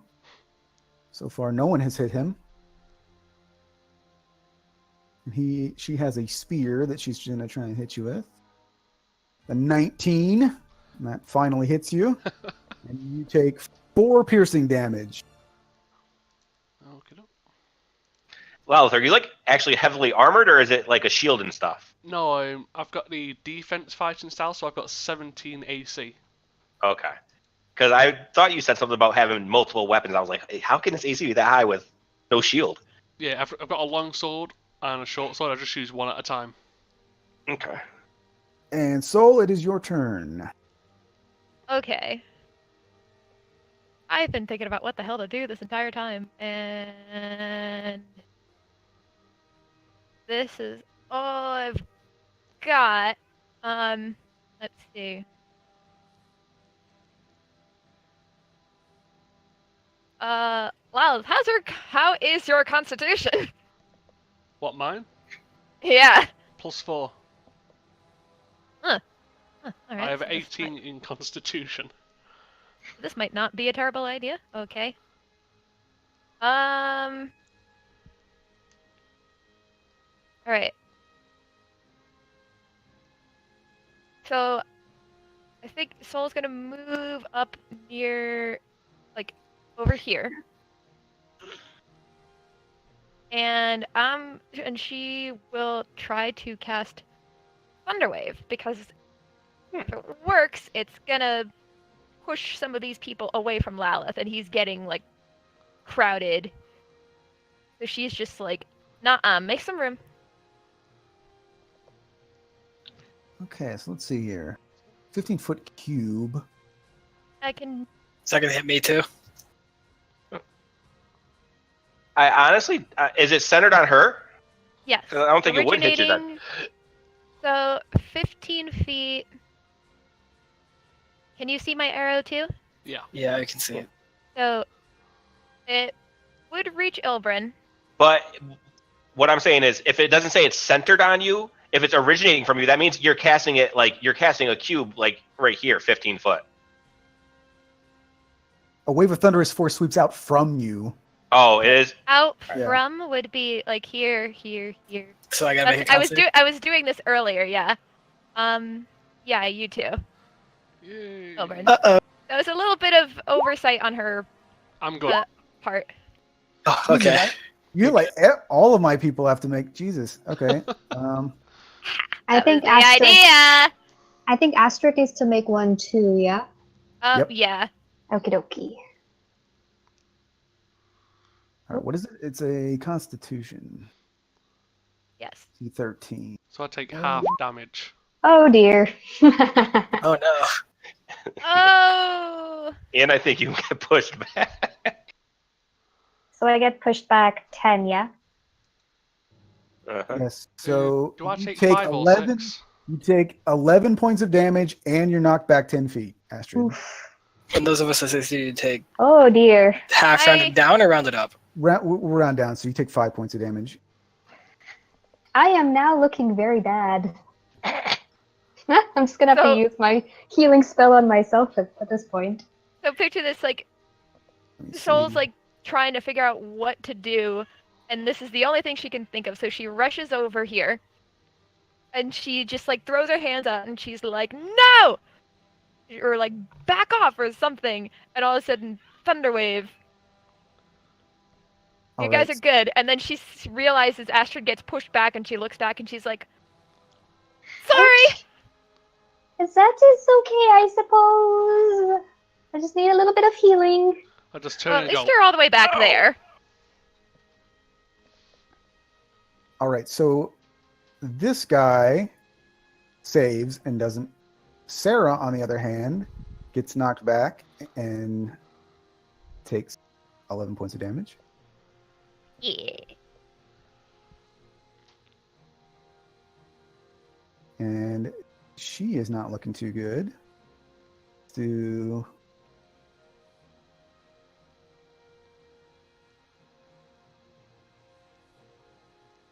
Willem gets knocked back 10 feet and takes a bunch of damage, and he's not looking too good. you do realise you just nearly knocked me to half health. Oh yeah, No, Astrid's only got 2 HP. she doesn't realize that. She didn't think of that Yeah, before that she is- made that action. Lalaf's just staring at you. He's going, ow! Our little dwarf friend here saves, but is on her last legs, looking like beat to hell. Krista saves, looks totally fine. The monk? Yes. Okay.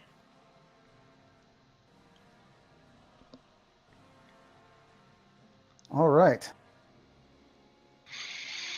So, Lilith, At it is your last. turn. Well, I shall hit him with the pointy stick.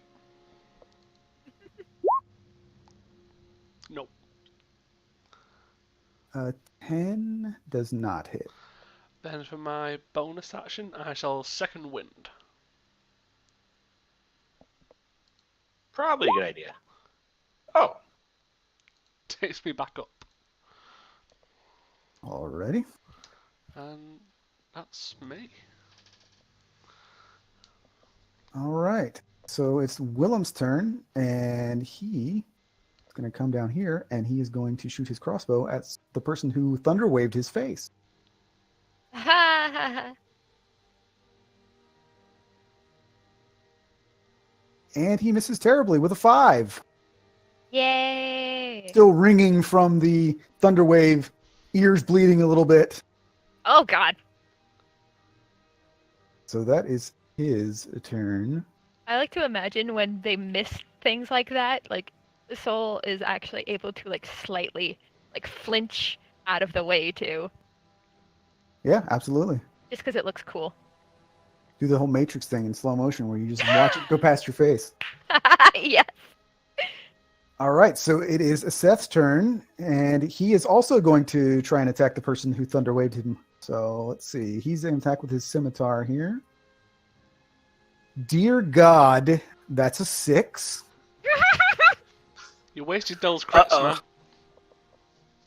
I've so far rolled 1 successful attack. Okay, so We look awesome. Richter, it is your turn. all right. Like I saw her get knocked away. How like can I tell how badly she looks right now? Yeah, you can. Alright. She's not looking good at all. All right. Richter would run and stand in front of her, and then I will do a magic missile, one onto her. Well, actually, I'm going to do them onto her, and then if she falls, switch the rest onto the mage. Okay. So that's the first. Yeah, that hit. She's down. She's done. All right. She had 2 hit points. And then 7 to the mage. Okay. And I would just try to like completely be in front of Astrid to make sure she can't get hit. Oh, thank you, Victor, for coming. Don't worry, I will heal next turn, and then everything will be okay. He kind of like he looks back over his shoulder and he still looks like pale as hell, like he's gonna be sick. Doesn't you just even see realize them- the fact that she said turn. Oh yes. Whoops. You just hear like bleeding. Oh, that's probably why she's saying strange words like that. All right. So, Zalia, it is your turn. Well, apparently I cannot keep up Turkish accents too much, but I will do what I can in this accent. So I will run up to this character, the mage, and I will dagger attack her. Alrighty.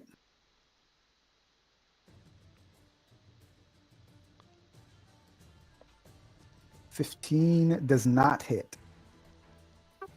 And I just kick her in the Oh. shins because I'm angry. She has mage armor as well. Her AC is 16. Well, then I just spit at the ground. All right, Ilbrin, it is your turn. Alright, Can I do a cunning action on my bonus attack? Cunning action is you can disengage, hide, or dash. You can't make an attack with it. I think you could do an offhand attack though if you have 2 daggers. I have 2 daggers.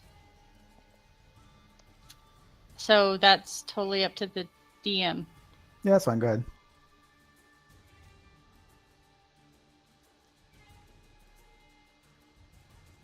And that definitely hits.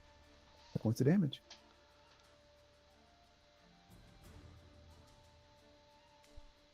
All right, I am done. alright, I'm gonna try something a little risky. Thunder wave. Yeah. Don't make the same mistake. Let's I'm hit going our to allies stab again. Lalith in the back. Well, I'm gonna go ahead and move towards this guy. And I think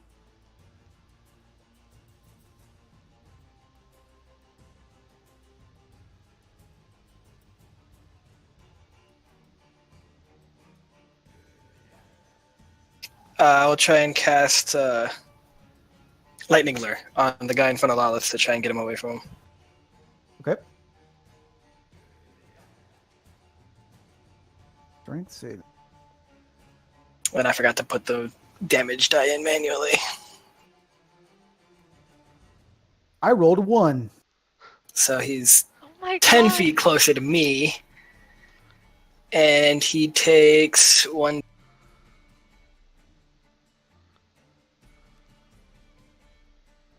Eight damage. And I did that with my bandage 10, by the way. All right. I'm going to try and add that manual in right now.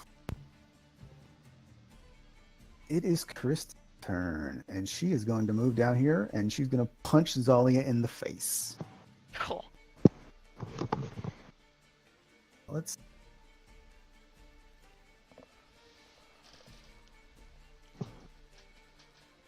She has multi-attack, so she can attack twice. The first attack, I rolled a fucking 6. So, Oh my god. Good. which was actually a natural 1 plus. Oh my So god. that's 2 1s in a row. So she's going to attack again.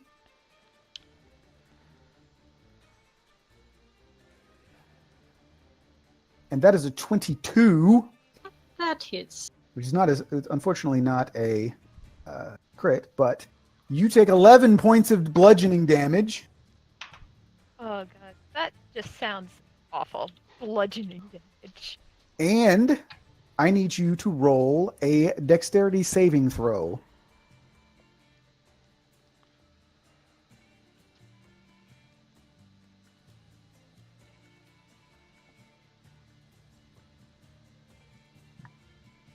I'm trying to adjust my character sheet, but it's not adjusting to the damage I just took. But I will throw a dexterity.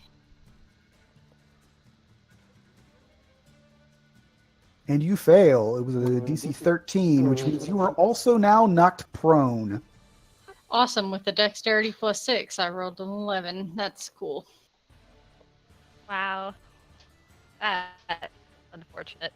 Yeah, not doing so good tonight. Yeah, I can adjust your health here if you... Yeah, with these sheets, it's definitely easier to adjust it on the token. So I've noticed. All right, that is Krista's turn. Astrid, it is your turn. Okay, Astrid is going to heal herself, so she will cast Sorry about that. Ignore that. Cure Wounds and regain 11 hit points. Yay! Very nice. Oh, fantastic! That's exactly what you lost. Yes. Is there any way that as a rogue I could have gotten up and disengaged or dashed away after? No, you don't have a reaction yet. Damn it. You can't do that cool get knocked on your back and then you use your legs to flip back up on your feet. You That's won't, move exactly yet. what I was thinking. Yeah. Yeah, I don't remember quite. when you get a reaction, but it's not anytime. I think soon, it's like don't level 5 that you get, or no, Yeah. 6 that you get evasion. Yeah, evasion is much, much later. It takes a while to learn how to do sick flips like that, I guess. And Maggie is going to fly over closer to Zalia. Bless you. think. Whoops. Well, and that is our dwarf friend, and I'm going to remove her because she is done. So it is the mage's turn. And since Zalia is right in front of us, she is going to cast Shocking Grasp. Would that be at disadvantage? Why would it be at disadvantage? Well, usually when people casting spells at It, people prone. It's a it's touch. yeah. It's a touch spell. Okay. It's a touch cantrip, so it's actually exactly what I need. And Zalia, you are unconscious. She rolled an Yep. 18 and did 10 lightning damage. I Oh, am no. pretty much almost to the point of certain death because I only had 6 HP and she did 10. 12. Yep. She did 10. So you were all given a a magical item to keep you from actually dying. So you don't need to roll any death saving throws. You are essentially stabilized. You're just unconscious.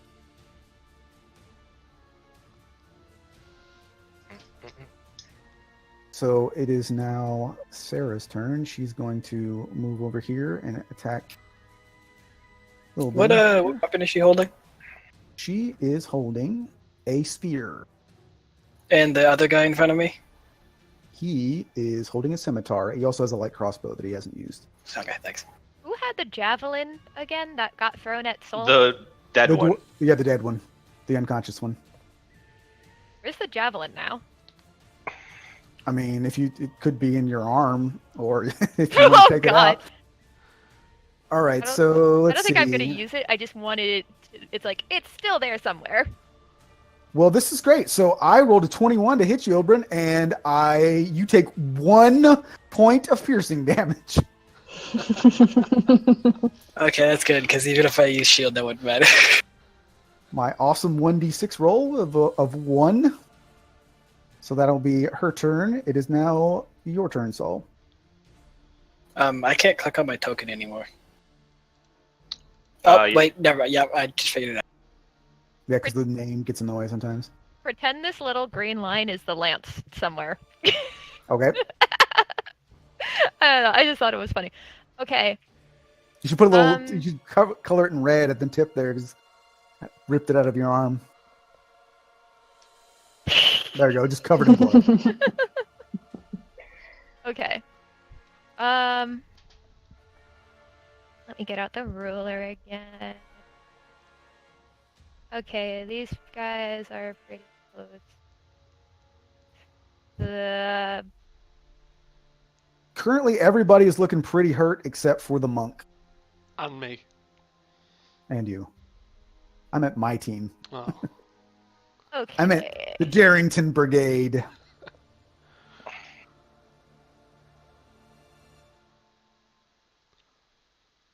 Okay. The monk. How is the magic user here doing again? How's she looking? Yeah, everybody but the monk is looking pretty hurt. Okay. And Zalia is unconscious. Correct. Okay. Against my previous belief that they could not hurt me. Yes. So Soul is going to seeing this, she is just going to make a mad dash over here. Rapier drawn, and she's going to try to attack the monk. Yeah, that. Damn.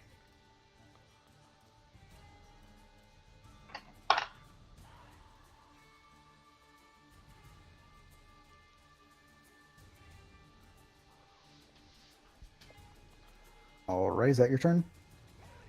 Oh, yeah, I moved and I attacked. That's it, right? Okay. Yeah. Okay. I mean, you could bonus if you have anything for it. So now I forget how to know if I have a bonus action. You might have a couple spells that are in your inspiration Oh. is Right, Bardic Inspiration would be a bonus action that I could take, but Yeah. I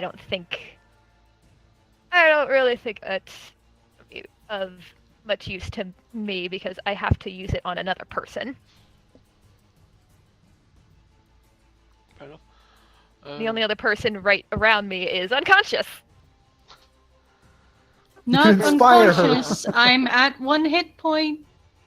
But you are unconscious. You're just. You're stabilized. You're unconscious but stabilized, so you don't have to roll death saving throws. Okay, I shall attack with advantage.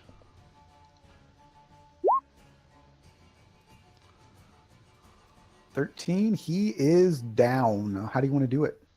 I will just, I'll say, hit him in the back of the neck like a chop, but with the blunt side of my sword. All right. So as you hit him and it goes down, you actually just see the little flash on the medallion that he's got on that basically just signifies that he's been saved by his token as well. Okay, so the rest of my movement, I will move here and action surge, Ah, and I shall strike again.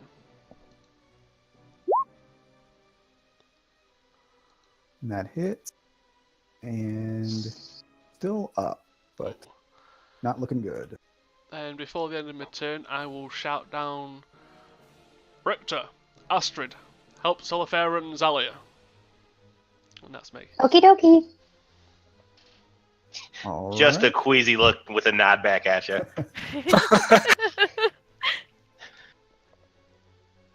Ah, damn. All I right, should have given so- bardic inspiration to Richter since he seems so queasy.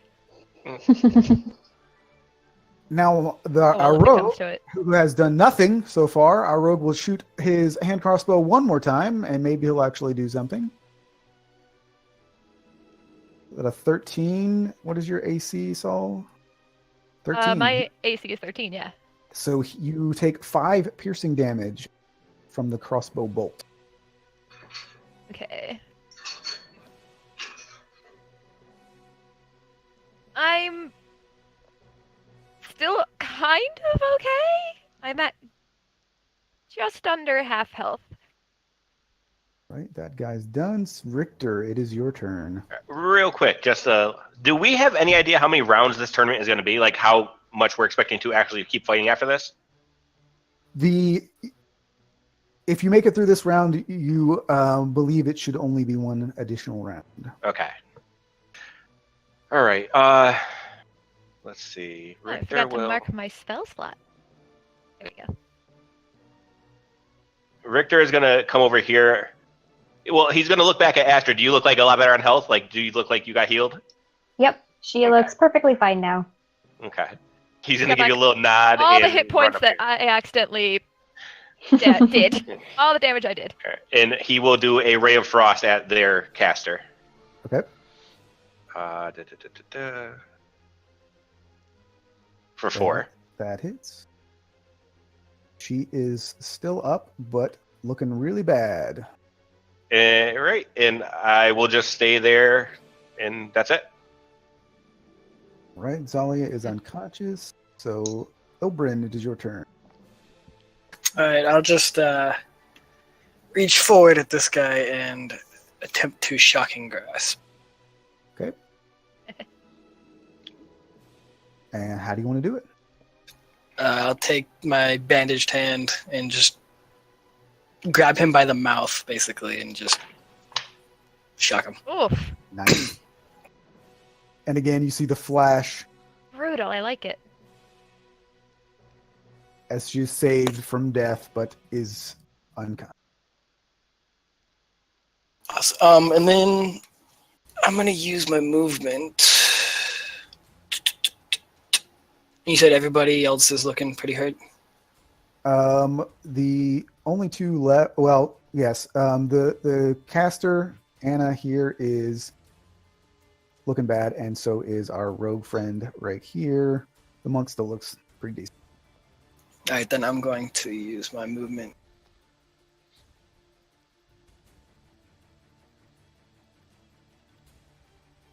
I'll go right there. Okay.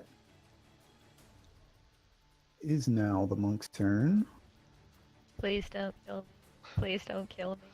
Please don't kill me. Just gonna unload.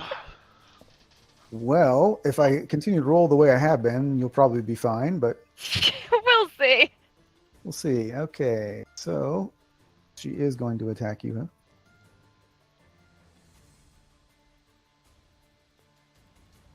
Roltroni would stop being so slow. That is a 6. So her first attack, she misses. She's going First to attack? attack again, Ah, fuck. which is 17. Ah, fuck. And it is 11 to hit, or 11 damage, so you are Ah, unconscious. fuck. Well, there goes my cool idea I had. All the squishies. I had such a cool idea for my next turn. All right, and You guys can't see this, but my health bar, because I actually put, minus 11, the green is now just to the left of the edge of the bar. It's like coming out of it now. Because I have technically negative 5 health. It looks so funny. Krista's going to move away here, and it is now Astrid's turn. Okay, Astrid is going to.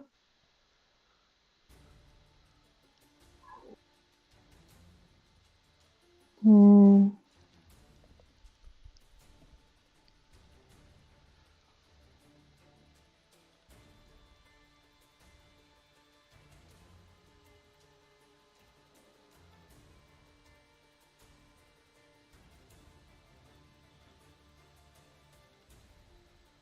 She's going to, whoops, come a little bit closer and use her crossbow again. Against the monk. Yes. Okay. Darn it. Does not hit. She basically, I had the And- skill. It's not necessary, but she has the deflect missile reaction, so I'll just Oh. say she just say she catches it. Oh, that's cool. And then Maggie's gonna fly right there. So she's about 30 feet above Zelia. Right? And at some point, I hope Maggie just like swoops in and tries to like claw their face or something funny like that. Unfortunately, familiars cannot attack. Oh, I didn't know that. I believe if you're a warlock, you can. Yes, their familiars can attack. And I believe mine can do like it could do the help action. Yeah, exactly. So like, and Maggie too. Like, so for example, if like Astrid wanted to do like a healing spell that required touch, she could actually have Maggie do it for her. Oh, so like Maggie would be the Conduit. conduit. Yep. That's perfect word. Yes. Which is a pretty cool thing for a healer to have. That's Yep. awesome. All right, it is the caster's turn, Anna here. So let's see what she can do.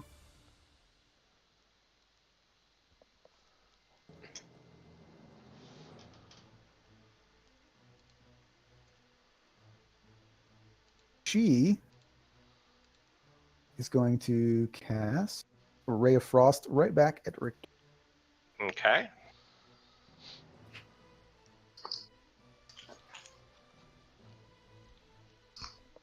And that is a 20. Oh shit! I can't even cast shield then. All right, that's fine. So you take 6 damage. All 'Cause It right. was a 3, so 6 cold damage. Oh my god! Wow. Perfect number, and I couldn't use shield. It was actually ended up being a 25 with Oh her, yeah, never mind. with her crit. So that is her turn. This person just imagine is these done. These opposing rays of frost, and I'm just thinking of Just when Harry fights Voldemort. Like throwing snowballs at each other. Lalith, it is your turn. 5, 10, 15, Throwing snowballs. 20, 25, 30. And let's hit him with the stick again. Oh, Yeah. How do you want to do this? That's another 20. Just a is that your third one? I think so tonight. I think again I'll hit him with the blunt end of my sword just to knock him out. And you see the familiar flash of his medallion saving him, but he is down as well. And it was going to be his turn. So do you want to do anything else? That is actually all I can do for now. All right. Richter, it is your turn. Hey, I'm cold. She's gonna be cold too. Hopefully. All right. How do you want to do this? Just right in her face. I wanted to be like when you're having that fun snowball fight with your friends, then you hit them with one too hard, and she just falls down. I mean, you Like in could- Dumb and That one had a Dumber, little like- bit of ice. Dumb and Dumber when he like Yes. it was like 2 feet from her face and just smacks her with the. I would Yeah, like to go say out. you could have gone for the punt and hit her in the shoulder. True. But All yeah, right. and then I'm going to step in front of like the unconscious corpse, and that's it. All right. Ilbrin, it is your turn. The monk is the only one standing. All right, I'm going to. Dang monk. Actually, you know what? Yeah, I'll just get in their face. I'll use my 20 movement I'll shocking grasp again. That hits. And that's my turn. All right. It is now her turn. And you're right in front of her. Oh yeah. That wasn't a wise move.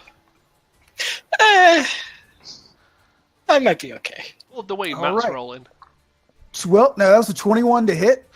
I can't even use shield. You take Wow. 4 bludgeoning damage, and I need you to roll a strength saving throw. Why strength? That's my worst. Oh no. All right. So, do you have a weapon in your hand? No, I have nothing in my hands. Okay. Well, let's see. Are you holding anything? I have the. No, my hands are just open. The dagger is strapped to my boot, and the book is strapped to my hip, but that's it. All Your- right. Never your boot mind. Falls off. Oh no! With that strength saving fail, she could have forced you to drop something, but you're not holding anything, so it doesn't matter. I dropped my pride. Yes. All right, Astrid, it is your turn. Okie dokie. She will come around to her other side and use Shocking Grasp. Okay. Is that also advantage? You would have advantage on it, yeah. Okay. I don't know that it'll auto. Just. Well, 16 hits anyway, so. Just want to say, Yay! if anyone's interested, like to see how my rolls are happening, I can tell you how to do that in your character sheets. Yep, that would be nice, I guess, after the Yeah. game. All right, so she takes 1 point of damage.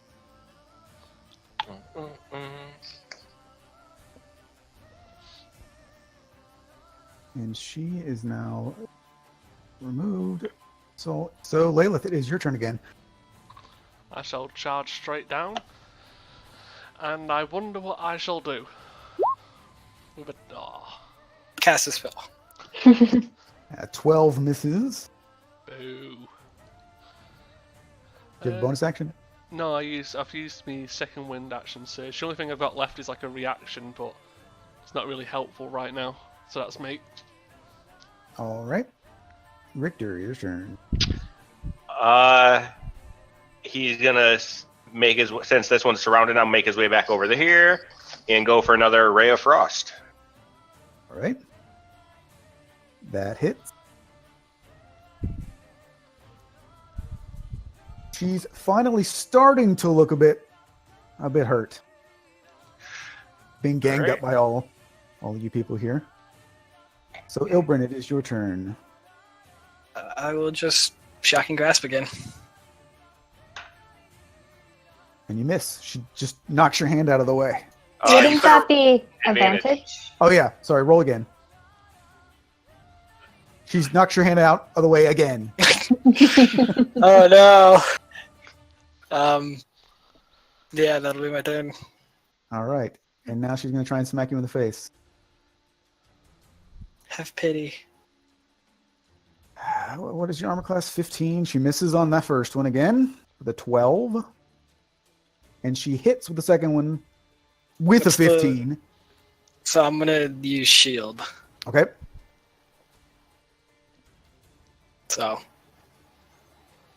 my AC jumps to 20.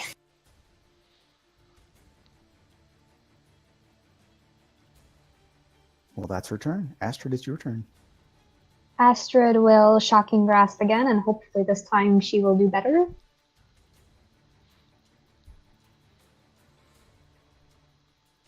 That Oh. hits. She's looking really bad right now.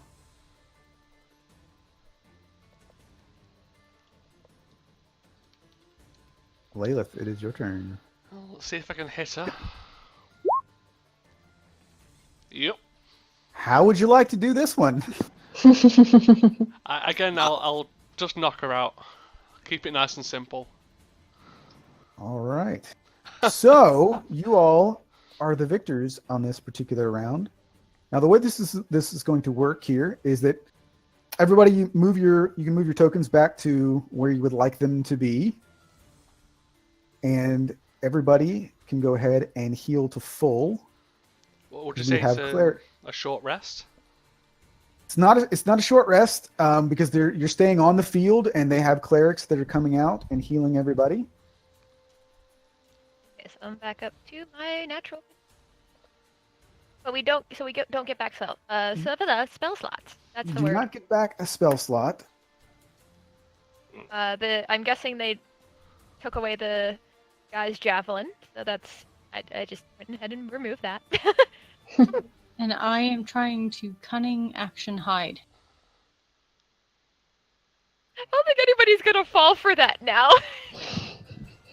Maybe if you try to hide behind the other pillar. Or actually hide behind the pillar full stop. And There you what's go. And your max HP is 17, Thalia? Huh? My What's out there? actual HP is 15. 15? Yeah. Okay.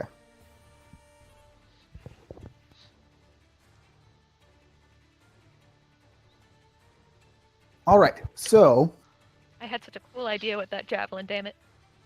Involved the javelin and mage Sorry. hand. Sorry, 17. 17? Okay.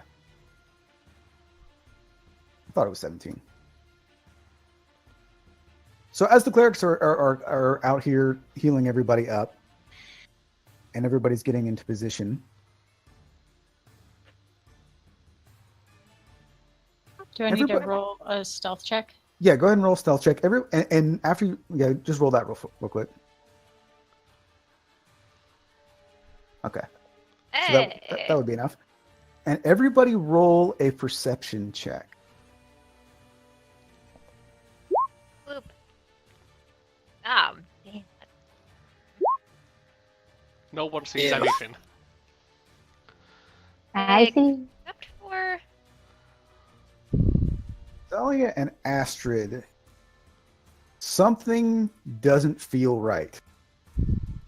You're not quite sure, but there's like a buzz in the crowd, and something you can't pinpoint what it is, but something doesn't feel right. And just as you're sort of getting this feeling, there's actually a flash of darkness. It's only like a split second, but everything goes dark. And Can Astrid cast a cantrip? no, there's not enough time. This is like a split second. Okie dokie. And when it comes back, when the light comes back, you notice that our dragon friend is no longer in his cage. Oh, Can I run up, sneak attack, and stab it? Sure. Do I roll sneak attack? Or what do I roll? Well, you roll to hit it first. Yeah, rolled it at first. I didn't want to interrupt, so I just typed that. I'm new to rogue. Yes, that does hit. Then you hit your sneak attack.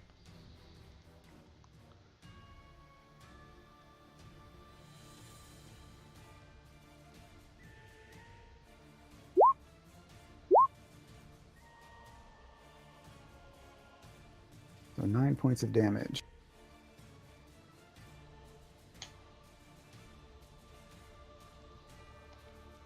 Should we all re-roll initiative? Everybody is going to have to roll initiative.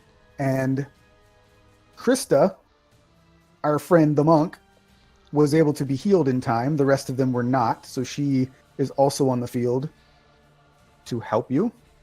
Oh, And- okay. In addition to this, so everybody roll your initiative. whip.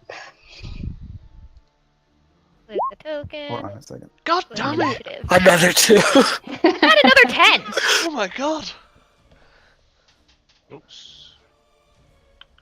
Oh, shit. Richter, I think you're still Yeah, rolling yeah, at yeah. advantage. Yep, I got it. I changed it back. There we go. All right. Roll 20 just screwed up. So everybody but Richter roll again. I'm sorry. Yes. Please not Yay. 2. Please not 2.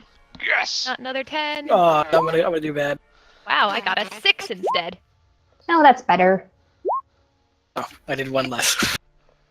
Actually, if you did, what was if your original score was higher, just tell me what it was. So Saul, what did you roll the first time? 10. 10. Okay, I can update that. Anybody else roll better the first time? No. I had a 17 the first time.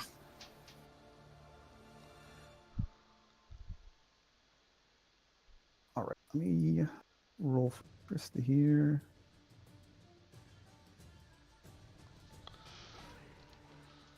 And in addition to Krista, and after this flash of darkness, as the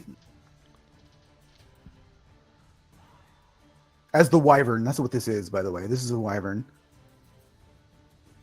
As the wyvern breaks free, the crowd freaks out and they start running for the exits. Oh, I don't think this is supposed to be happening. It's This not does not supposed look to good. be happening. However, Damn it, that Connor. young elf girl that you guys had seen talking to Malira in the Dragon's Bane Inn, that she'd been coming in every day and talking to her, she actually is in the crowd and jumps down onto the field as well. New challenger has appeared. So she's going to be down here as well to help out. That was quite the jump. Yes, she has a lot of movement. Probably doesn't have that much movement, but I'm putting her there anyway. I don't care. I'm just going to have to give me a second here. I'm going to roll initiative for her.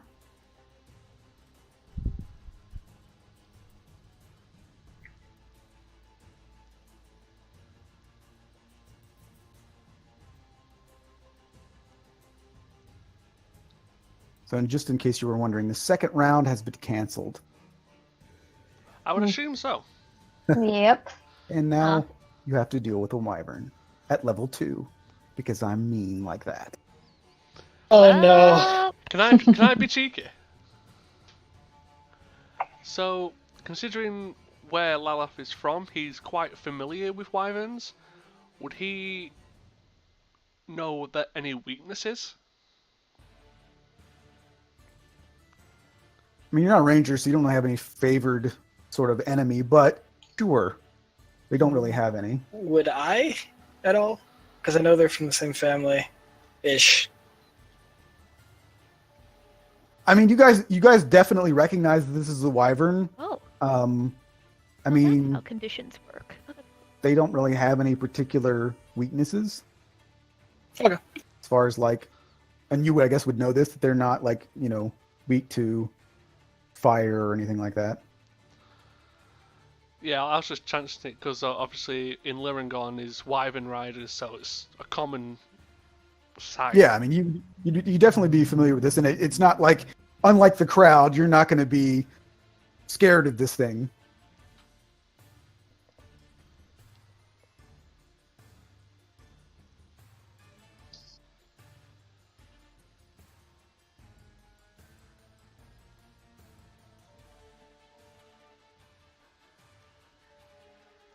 All right, Zalia, you already made a sneak attack, but it's your attack again.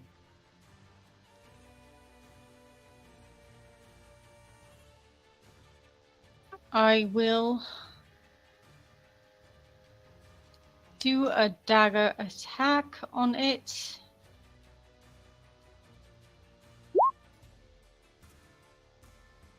Shit. Oh, 17 hits. Yeah, only 5 damage. It's better than nothing. That's better than a miss. And can I disengage? You can do that with your cunning action. Yep.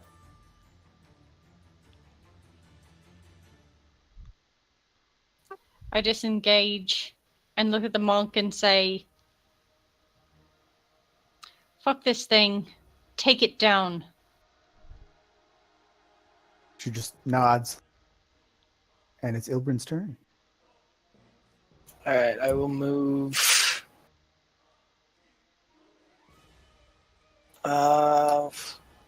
Right here. And then I will point out my non-bandaged hand and cast Ray of Frost. Nope. Nope. Yeah, that'll be my turn. All right. Astrid, it's your turn. Cool. Could I use a bonus action to insight check the elf girl and see if she's going to be helpful to us or a hindrance? Basically, Astrid doesn't trust the new girl. Sure. I mean, I don't know how much you would be able to tell without talking to her, but Let's see what happens.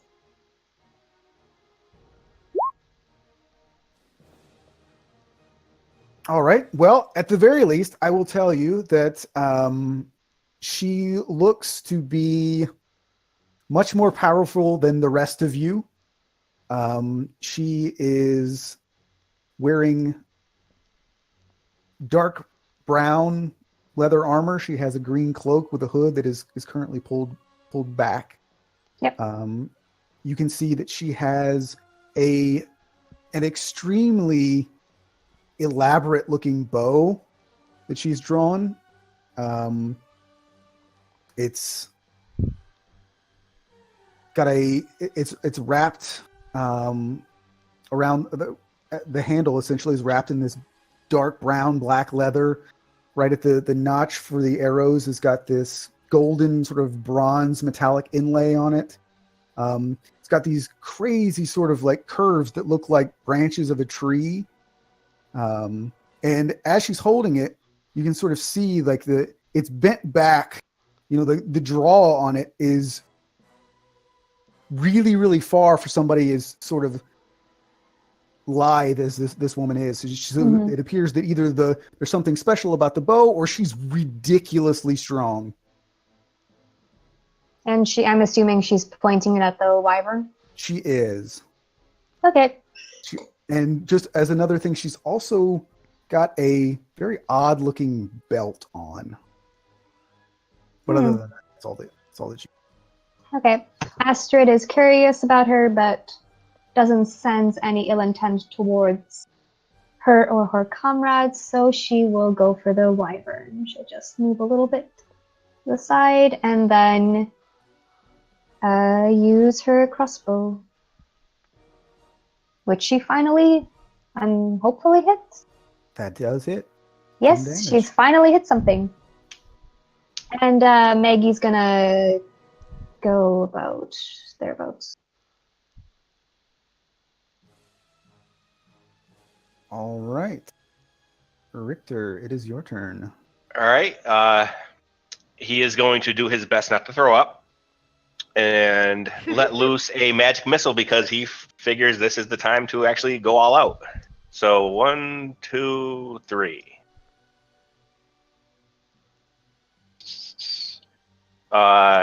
11 points of damage.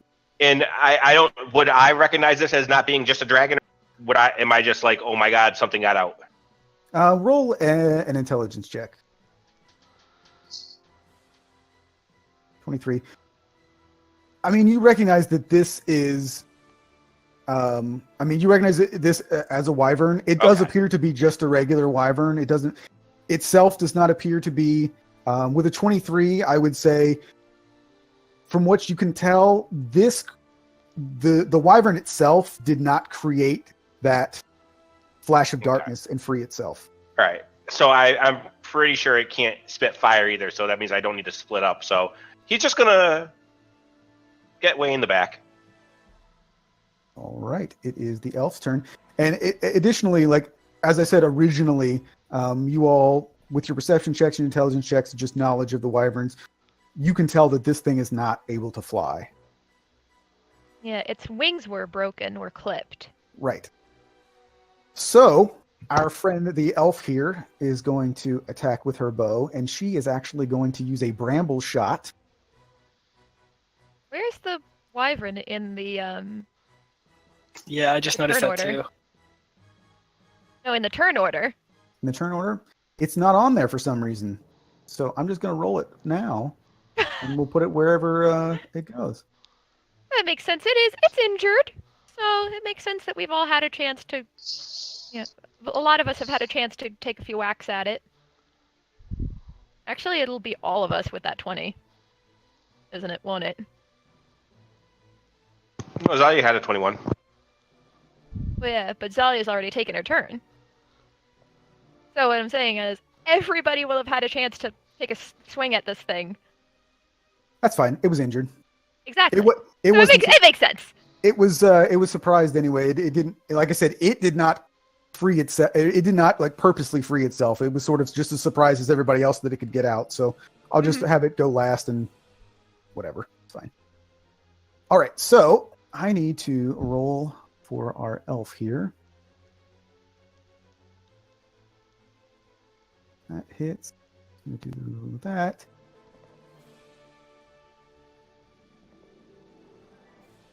And our friend the wyvern needs to roll a saving throw, which he rolls a 5 on. So he fails that.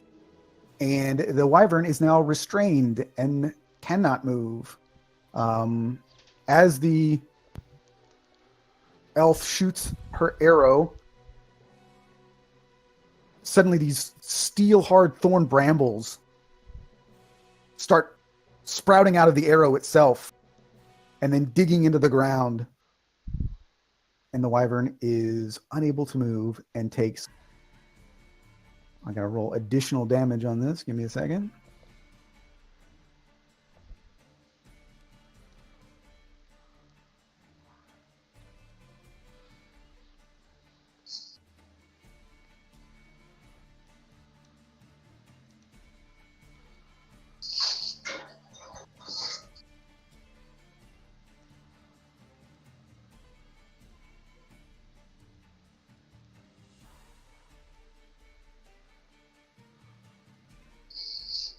All right. So just so that you're all aware, in addition to being stuck where it is, she just hit this thing for 32 points of damage. Cool. Jeez. Wow. One real quick question. My guy Oh, haven't girl. done nothing aside from read books and stuff and really, really be interested in adventure. Would he recognize what's right here? Roll a history check. I was actually going to ask the same about Soul because she's read tons of books. You can also roll a history check. 24. Yeah. Because So if you- I'm pretty sure the bow would have been a little bit of a giveaway to him. Ah, fuck. Yeah, she doesn't know. Richter, you recognize that this elf is holding Fenthras, Yes. Okay. the wrath of the Fey Warden. Okay. Oh, wait, I thought we were talking about, like, do we recognize the wife, like... Oh no. Know about the Richter noticed wyvern. something else. Oh, okay. I was going to roll to see what Soul knows about wyverns so that she can share her information with the group. Um, I'll since don't I've worry about it on my technically roll. only read history books, would I know that or no? I mean, you can roll a history check if you'd like. Astrid will roll one as well, although I myself don't recognize what that item is. Hmm. I am also going to roll a history check because I've heard about this bow and I use bows. It Okay. makes sense that I rolled an 8 on this history check because I have no idea what it is. Zelia, it seems like something you may have heard of, maybe, or it just seems like it might be a little bit familiar, but you can't place it. Astrid, you and Ilbrin and Richter all recognize that this bow was previously used by a member of Vox Machina. And looking at her she doesn't look anything. Would I even know what the previous wielder would look like, or You would know who Vexalia is, whether or not you would know what she looks like. At the very least, in history, you would know that this was over 20 years ago that Vexalia was using it, and this particular elf appears to be quite young. okay? For all intents and Soul- purposes, I'll just let everybody Soul know looks it's at it not and it's is not like- Vex. Okay. Soul looks at it and is like, "That's a really pretty bow." And I'm guessing Layla, I miss. You actually hit. Its armor class is 13. Wow. It's big, so it's not hard to hit. Fair enough, and that's me then. And for as many hit points as it started with, our wyvern friend is not looking very good. So, Saul, it is your turn. Okay. So like I was saying before, I imagined Soul's read tons of books, including books about monsters. And I bring that up because I opened up the monster manual and I saw something in here that might be useful information for the group. Then I want her to shout it out to the group. Do I have to make a roll for that?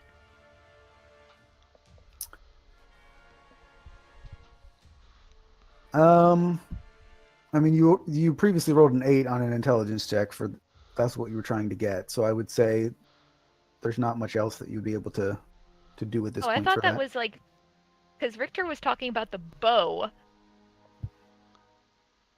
I thought that's what everybody was rolling for. Yeah, I mean, you can roll another intelligence. That was just straight up. Wait, Well, what would- I mean, I guess do like a. I guess you what could is do it. recalling information that you've seen before? I forget. Probably intelligence Just straight up intelligence. or a nature check because it's a. Yeah, I was thinking either Awesome. nature check or possibly survival check. Just do a nature check. Okay, nature. It's another 8. She knows you- something about wyverns, but she's too panicked right now to recall.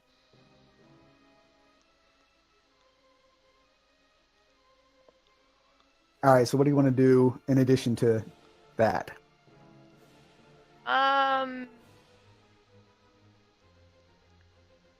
I hadn't thought that far ahead. I don't have enough attack spells.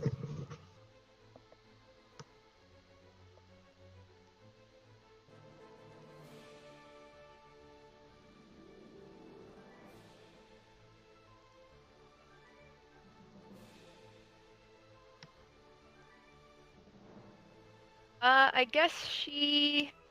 How far away is this thing? Yeah, okay.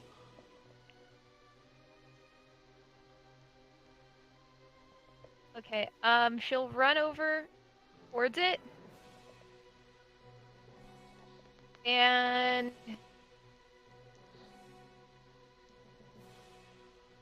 she'll just, like, make a stab at it with her rapier. It hits. Could you stab it in the eye? I mean, it's pretty big. I don't think you're probably not tall enough to hit in the eye. Although it is restrained, so it's possible. So, is that a yes? Sure, stab it in the eye. I mean, I did roll a nat 20, it looks like. Oh no, did I? No, you're an 18. Oh, I No. rolled an 18. Damn. I was reading the wrong number. All right, it is the monk's turn. Finally. So she's going to roll over, and she's going to try and hit this thing. So she hits on her first attack. She hits on her second attack, and this thing is not looking good at all.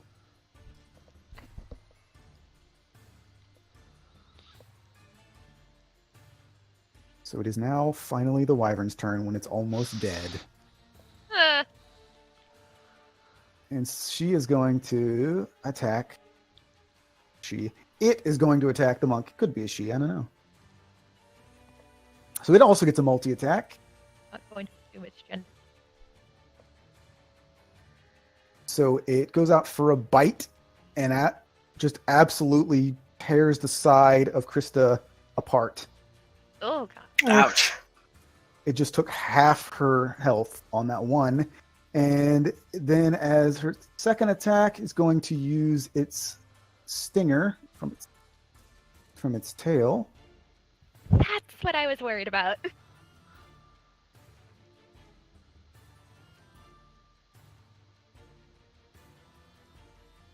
Krista is completely dead. Ooh. Like dead. She used her, that token saved her the last time. That damage did her damage plus her max hit points. So she is actually dead. Oh god. Nice. Okay. You guys just hear yakking from behind you. Oh no. Oh, So goodness. basically what happened was she took 15 points of damage. Then the stinger did 29 poison damage. She failed her saving throw and took another 23 points Well, of shit. poison damage. Was that a crit? Oh my god. Yes. Oh no. Well, shit. So she basically she's just bubbling acid at this point. Oh god. And it is now Azalia's turn. Well, all life disintegrates. We'll say a prayer for her. I will short bow attack.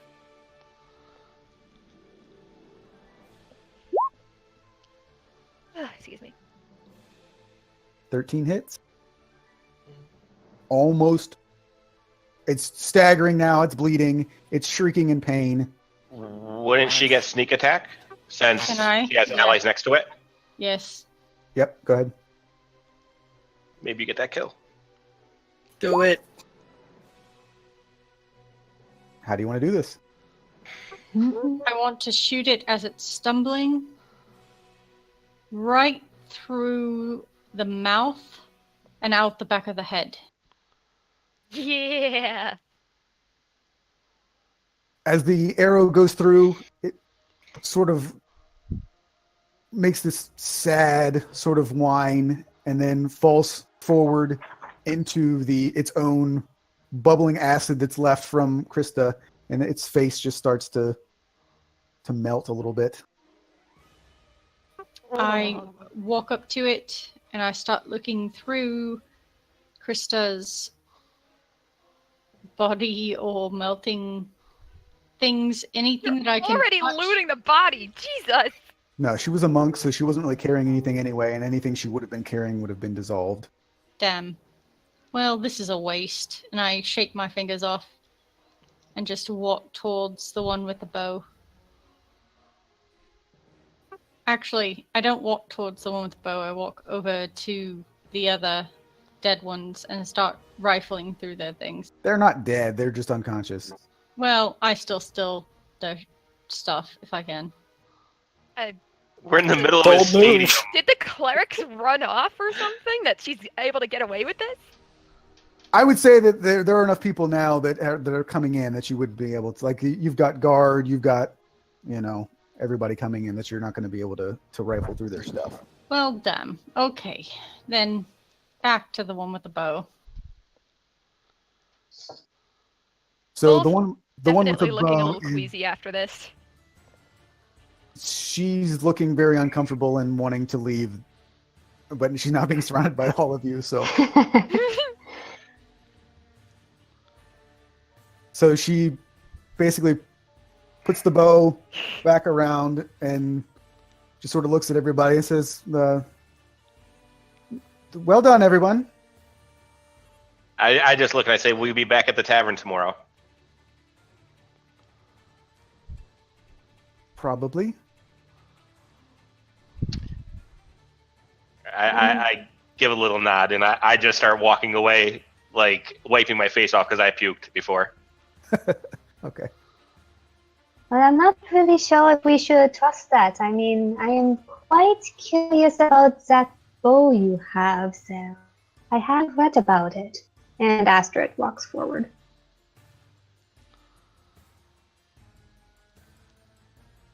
Yes, it is a very powerful bow that many people have heard of. Do you mind me asking how you came of it?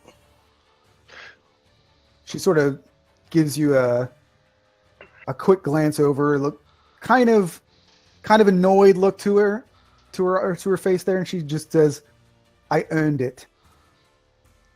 People, her Was business is was her the own. annoyed because I asked the question, or was it because of the half-elven nature?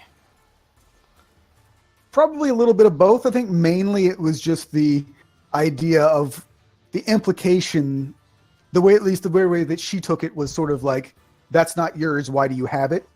Okay. Type of thing. I say in Elven, thank you for the assistance. Then I see if I can move Krista's body away from the acid, or what's left of it. Yeah, she doesn't have much of a body left. I mean, it's pretty much just. I'll start walking to catch up to Victor.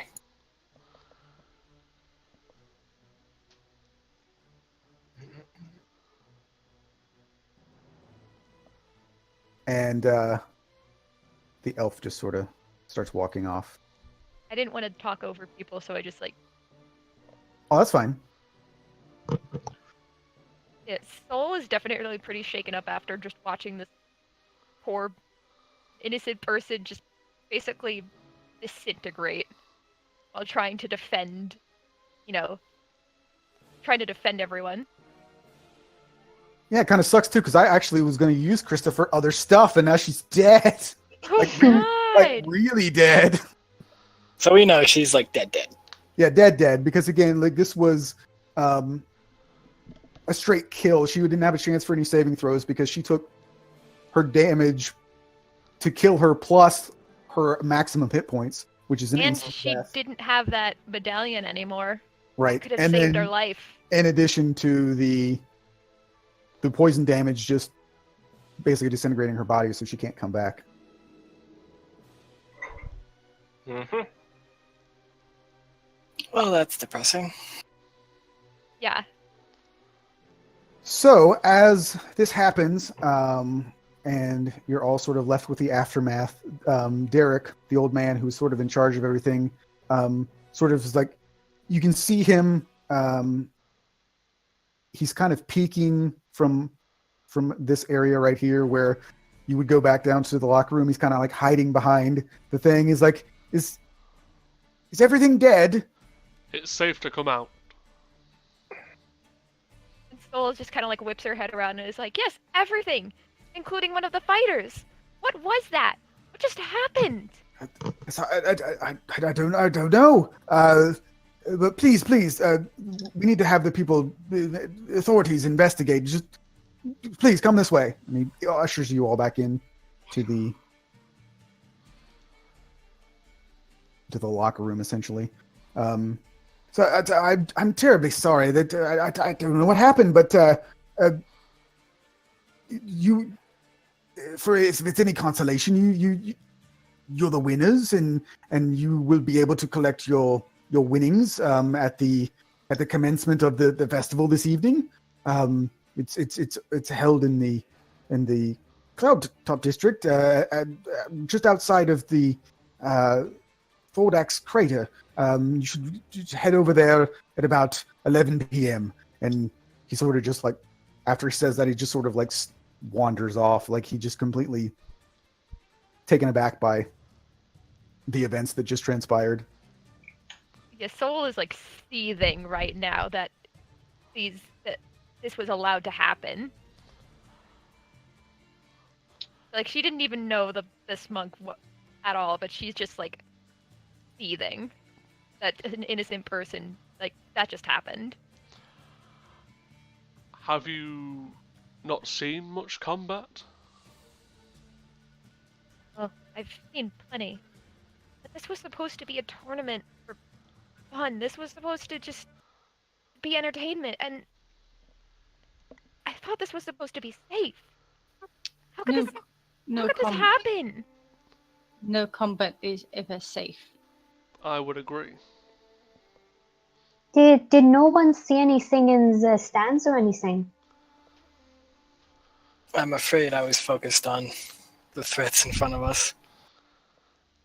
As would I. We should leave the investigation to the guard.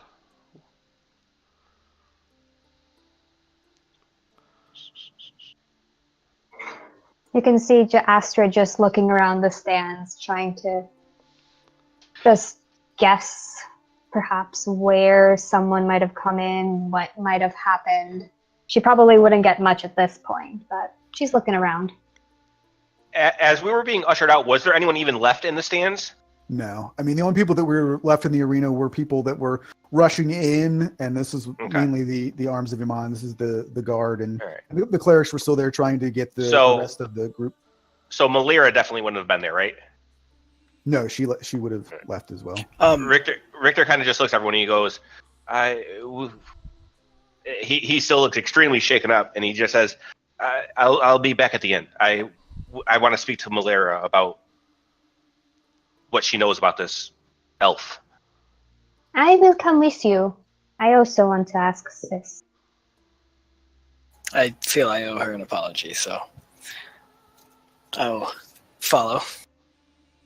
Okay, so is everybody just going to make their way back to the Dragon's Bane? Yeah. Yes. Seems so. All right. So as you're all walking together, this sort of drunken man kind of staggers past, and he runs into you, Zalia, and stops for a second and says, "Oh, I'm sorry. You must have dropped this." And then he hands you this note. Oh, I am very sorry.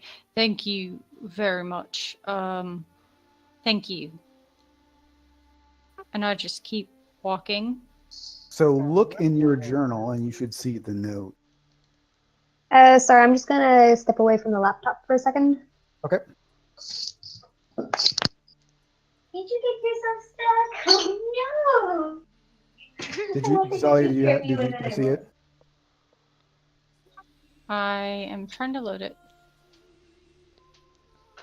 Come here. Can I walk next to Richter? Oh, there we go. You want to breathe.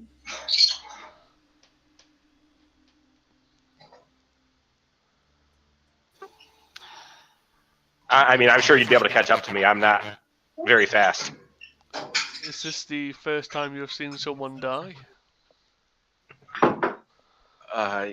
Yes, I was only taking part in this tournament to prove that I can defend myself in traveling.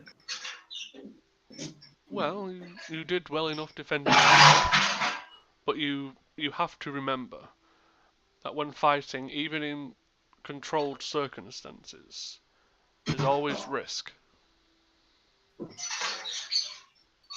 It gives you a little bit of a nod.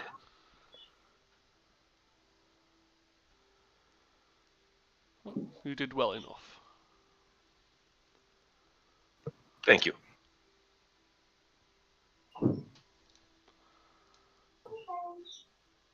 Did any of us notice this guy bump into her, or was she like kind of hanging by herself? Oh yeah, it was very, very obvious.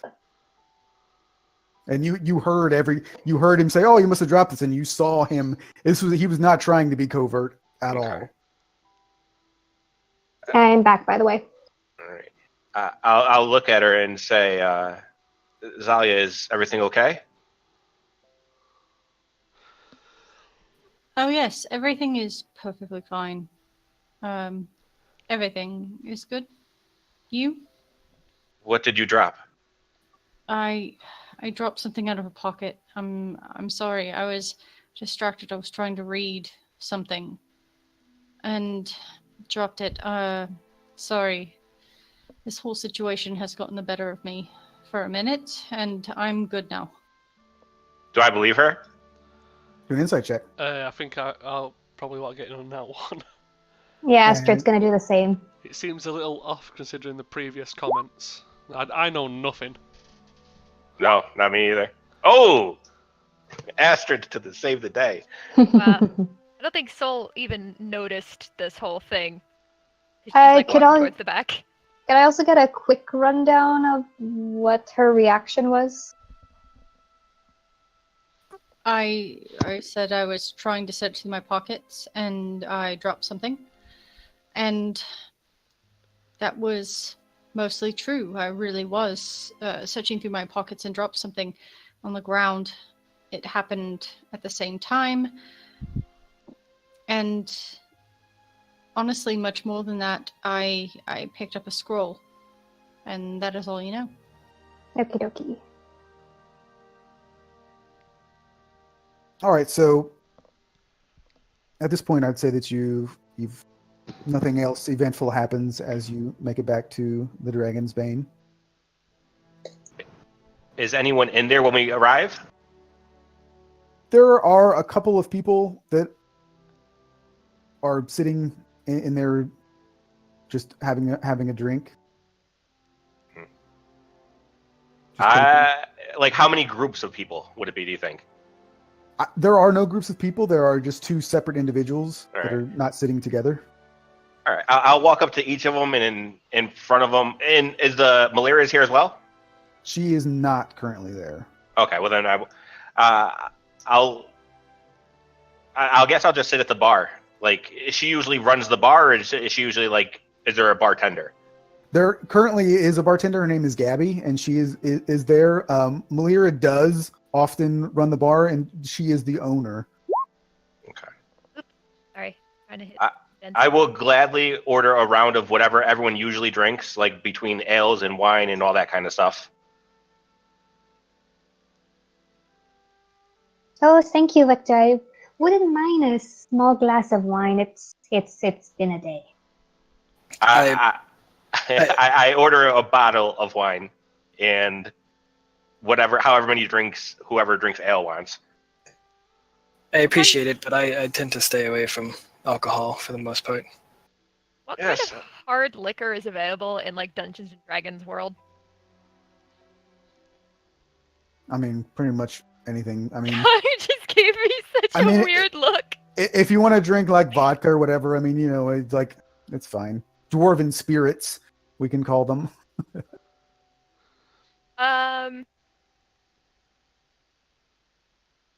What is it? What am I trying to say? As you're taking too long, Richter just puts a glass of ale in front of you. So it's like And I would say it'd be about 2 gold to Soul buy just, like, all that takes a alcohol. deep breath and sighs, and it's like, yeah, that'll do. And she just starts sipping at it. And I'll kind of look around and just make sure the people in here don't seem to be like paying attention to us. No, the people that are there are people that have probably been drinking all day long as part of the festivities. So one of them appears like he's about to pass out. The other one is just flipping through a book. I'll just look and say, Gabby, where is Malera tonight? We haven't seen her since this morning. Well, I'm not quite sure where she is at the moment. She was going to watch you all in the tournament, but I haven't seen her since. That's interesting. I'm not sure we saw her there. Well, actually, since I was there earlier, did I see her there at all? Yeah, you did see her. She was there, and she was cheering for everybody. And okay. Well, yeah, I'll relay that to everyone. But I'll just look and I'll say, so I guess the news hasn't made its way here yet with what happened. What happened? Richter kind of looks around at someone else. He looks at me like lost for words. There was a wyvern, the one that they kill at the end of the tournament, and somehow it got out and attacked us. I'm not entirely sure what happened, but something is definitely going on. It got out and it attacked us. And someone died. Who died? Not entirely sure of her name. She was a monk on the opposing team. The Darrington Darrington group. I forget exactly what they were called. Oh well, that's terrible. That there hasn't been a death in that tournament in years, and maybe even ever. Gabby, do you know the little elf that comes in? Well, younger elf that comes in to speak with Malira. I know who you speak of. I don't really. She doesn't really talk very much. No, she was there too. She helped us. We were hoping to find Malira to see if we could gain more information on her. Well, I'm sure Malira will be back. I mean, she does live here, so.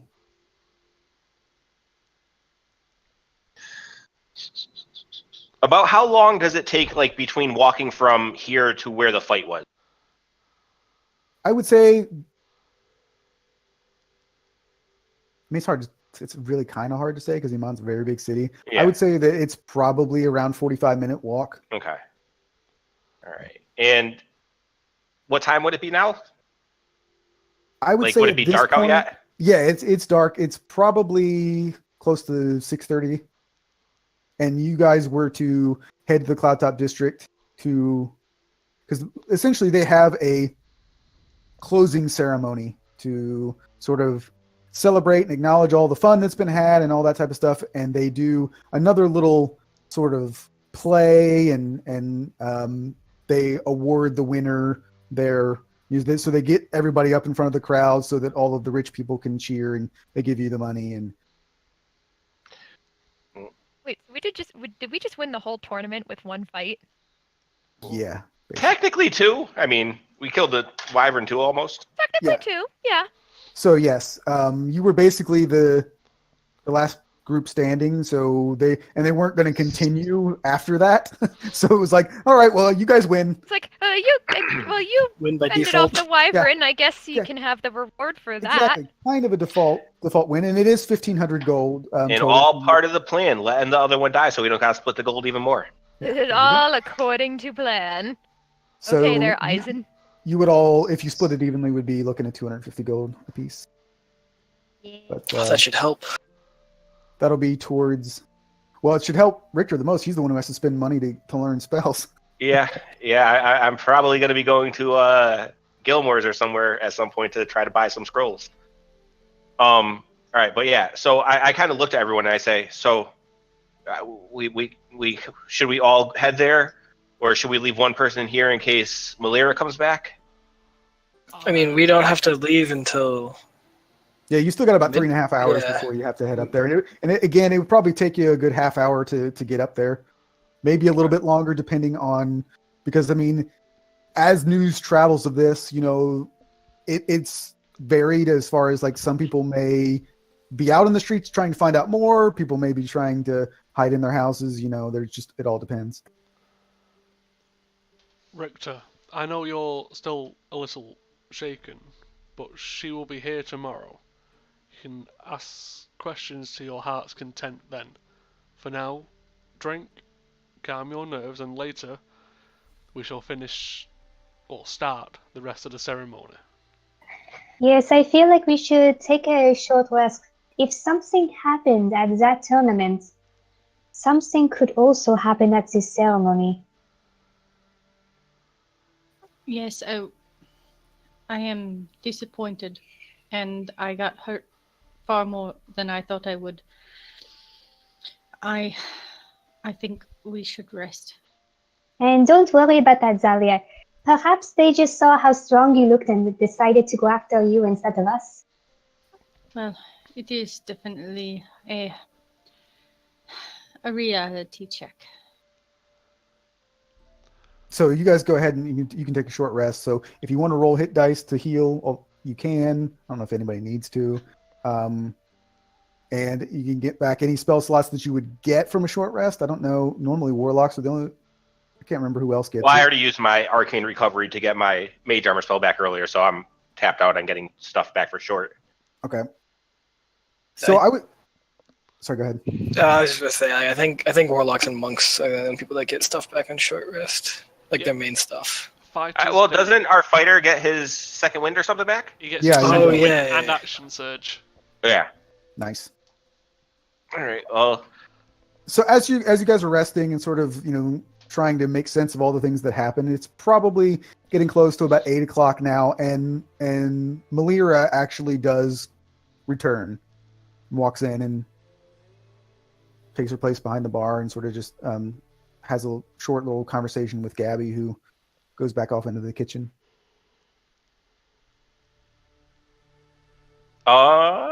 Since I have observant, am I able to tell what they're talking about? It says I could read lips if I could see what they're saying. Sure. Like, is it anything out of the ordinary aside from like go do what you got to do and stuff like that? Nope, that's all it was. Basically, Okay. just saying, just go in, make sure that everything is in order in the kitchen, and Alright. start cleaning stuff up. Okay. Because I mean, and in addition to that, sort of Gabby is a little bit more frantic and saying, what happened, and Malir just sort of raises her hand and kind of shakes her head, and Okay. then Gabby leaves. I'll order another round for everyone. I'll take another 2 gold off. Okay. And I'll just say, when did you leave the arena? What did you see? As soon as the whatever that was, that flash, when everybody started running, I just went with them.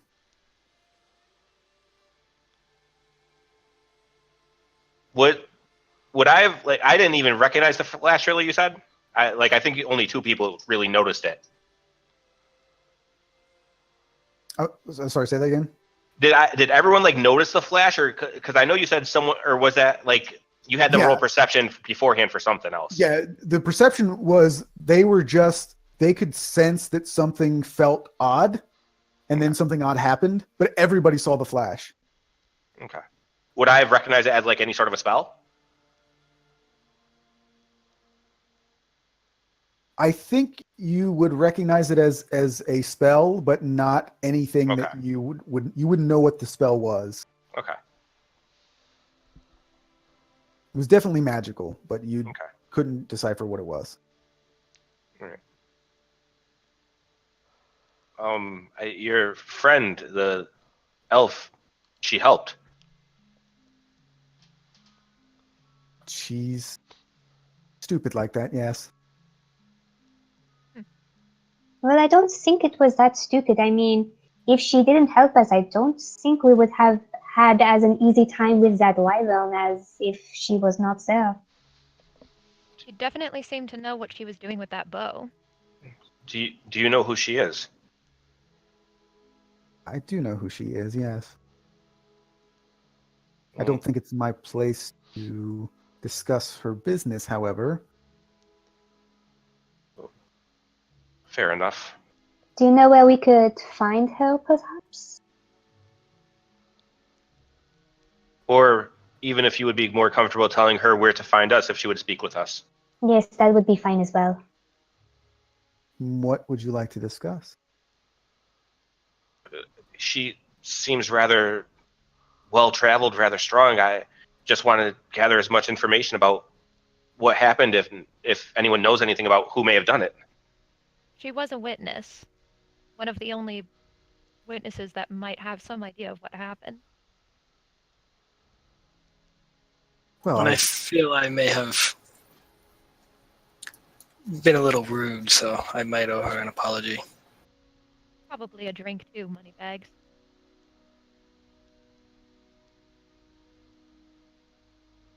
I can certainly pass along the message. I can't say for sure that she'll agree to anything, as she does tend to keep to herself. She's not very good in groups. Well, if possible, if not, of course we understand. And I kind of just looked at everyone else and I just say, is there anything else anyone can remember? I was not fully focused during these events.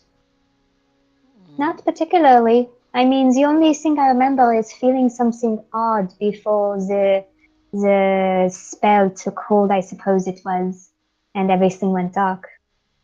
I was technically dead before that.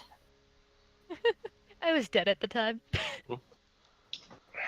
No, actually, Zalia, you rolled a high enough perception. You and Astrid were the ones that recognized something was wrong. Oh, Basically, you did the barbarian danger sense. You knew something was going to happen before it happened. oh, well, I had just been dead and I felt something, but I have no idea what it was.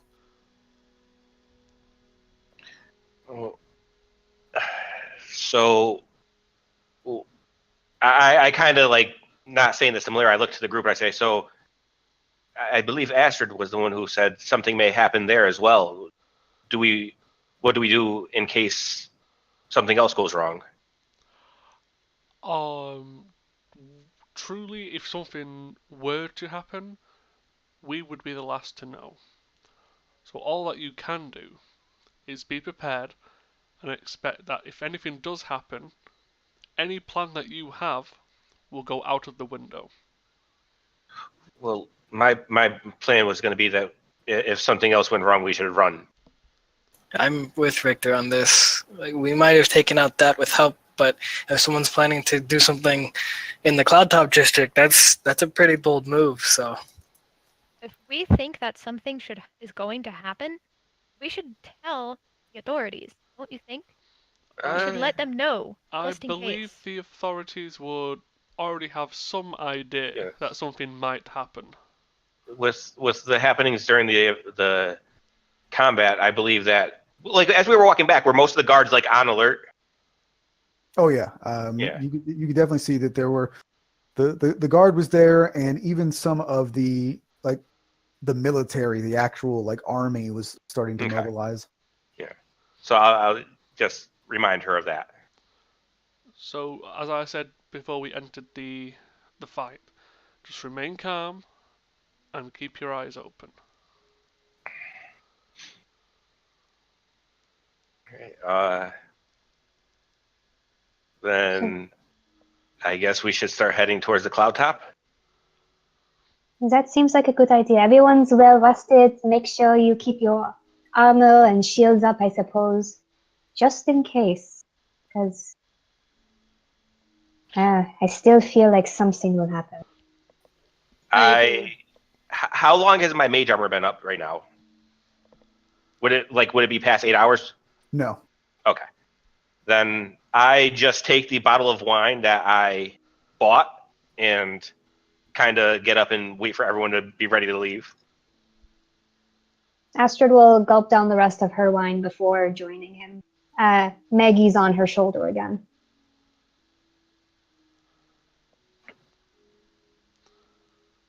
All right, you guys gonna head to Cloud Top District? Sure. Yeah, as we're leaving, I kind of look to everyone. I say, I believe, we could either stay with the groups moving through the streets or try to take less traveled ways. Which would you prefer? I believe taking less travelled ways at the moment will appear more suspicious, especially And in it this. could. Yes, but I worry that if there's groups of people together, that's where something's more likely to happen. Then we I'm will more stay worried on that the if we're outskirts. somewhere. Yeah, I'm more worried if that, something were to happen, it would be where there's no authorities, or less authorities. I'd feel safer just traveling through the streets with everyone else, where there are actually guards around. Takes a big sip of the wine and nods. Well, what I would say is that Ilbrin and Richter, since you guys have spent a lot of time here, you would know that the Central District, particularly, I mean, it's a little bit different because of the things that have happened today, but generally speaking, the Central District is the least safe place to be in the evenings as far as Iman is concerned. There is a large discrepancy in like wealth, and so you get a lot. The clasp is very active in the Central District, so there's lots of thievery, lots of muggings and things like that. So as Lyceum students in the evenings, you basically are told and generally do just sort of stay in the erudite quarter. So just as something that you would know that generally in the evenings you don't want to go through the central district unless you have to, and if you do, you generally want to stay more on the main thoroughfares through the district. Grouping sounds good. And you noticed with me that I do not seem to care. Okay. Quick question. I didn't put it down in the backstory. When I was staying in Amman with Nala, does it matter like where I would be staying, or is there like a specific area you had set out? Like I said, the central district is the essentially the residential area, unless you're really rich and then you live in the Cloud Top district. But like 90% of the place, probably even more than that, like actual people who live in Iman live in the central district. The rest of them are sort of, those separate quarters. So. And I would assume, since I didn't really have a home here, I stayed. Does the Lyceum have like dorms or beds or anything? Yeah, okay. All right, then. Yeah, I guess we would just go find the group heading towards that way and walk with them. All right, so if you're going through sort of the main, because again, like for the, this is probably, this road right here is probably the close. It's going to be the fastest because it's as the crow flies, but also this particular road that's going past the street park is probably the most traveled thoroughfare, so it's probably going to be the safest. I don't know if you want me to roll or anything, but I'm like, Richter is kind of paranoid right now. He's keeping an eye out for anything out of the ordinary. Don't worry, I am also here. I know this city and the underbelly of it. If we run into anything, I can talk to them. Richard, roll a perception check with advantage, since Zali is helping. Advantage, all right. 19. Okay. So yeah, as you're making your way through there, it's still probably you notice that there are actually not as many people as there would normally be. You do notice a fair amount of Arms of Iman guards wandering about, all kind of. A couple of times they stop you and sort of ask where you're going, what you're doing, and you just let them know that you're headed there because you won the tournament, and they all just kind of give you the side eye and tell you to move on. But aside from that, you don't really notice anything spectacular, and you make your way into the Cloud Top district towards Dordex Crater. As we walk through like the bigger crowds, I'd say Ilbrin puts his hand on his book and keeps it secured. Okay. So as you make your way up to the Cloud Top district, you see that surrounding the area of Thordax Crater, you can't really ever get like right on top of it because it is still to this day somewhat dangerous. And Zelia, you missed the intro, but from time to time there are cinder slag elementals that actually come out, and the further they get away from you guys will who've been here will know sort of one of the ways that they handle these elementals is that as they move further away from the crater, the weaker they get. And if you can basically get them to chase you far enough, they'll almost just fall to pieces. So they're not really like it's partially why not a whole lot has been done to, they haven't spent a lot of money. The Cloud Top District, they tend to want to spend their money on other things, much to the chagrin of Allura Visorin, who is still on the council, for those of you who know who she is. She is still there. She is... I did my homework. I know who she is. Yes, she is a very powerful mage who helped. She originally was the one who sealed Thordak away, and then also helped Vox Machina destroy him. But much to her dismay, they have not found a way to seal this crater. But again, it's not they want to keep the common folk away because obviously these elementals are dangerous, but not they're not going to overrun the city, and they're not something that, they're not killing people every other day or anything. It's more of an annoyance than anything for the guard. But so it's cordoned off. You can't get that close to it. But one of the other things that you notice that is around the crater, and this is again sort of the weird, macabre sort of celebration of the death of Thordak, is that there are these, they're not really statues, but they're sort of these displays of pieces of Thordak. Essentially, there are these pillars that have like some of his teeth and like one of his claws are there. And the other thing that you notice that people, if you think, if you're in like a city and they have like the Buddha statues, and people like rub the belly for good luck and stuff like that, there are eggs that, again, if any of you remember the episodes when they were fighting Thordak, there were eggs that Vox Machina destroyed in Thordak's lair. There are 2 of these eggs that appear to be petrified at this point. And they're also up on these pillars, and people often will go by them and sort of rub them, whether it's for good luck or just sort of weird, sort of, superstitious things.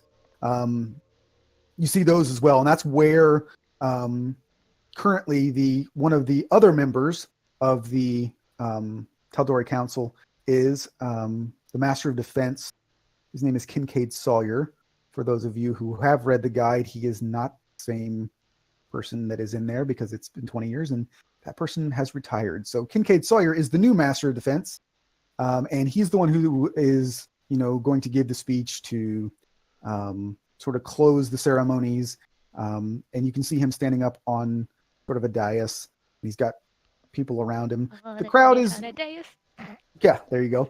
The crowd's not huge, but the people that you do see are obviously people who live here in the Cloudtop district. They are very well dressed.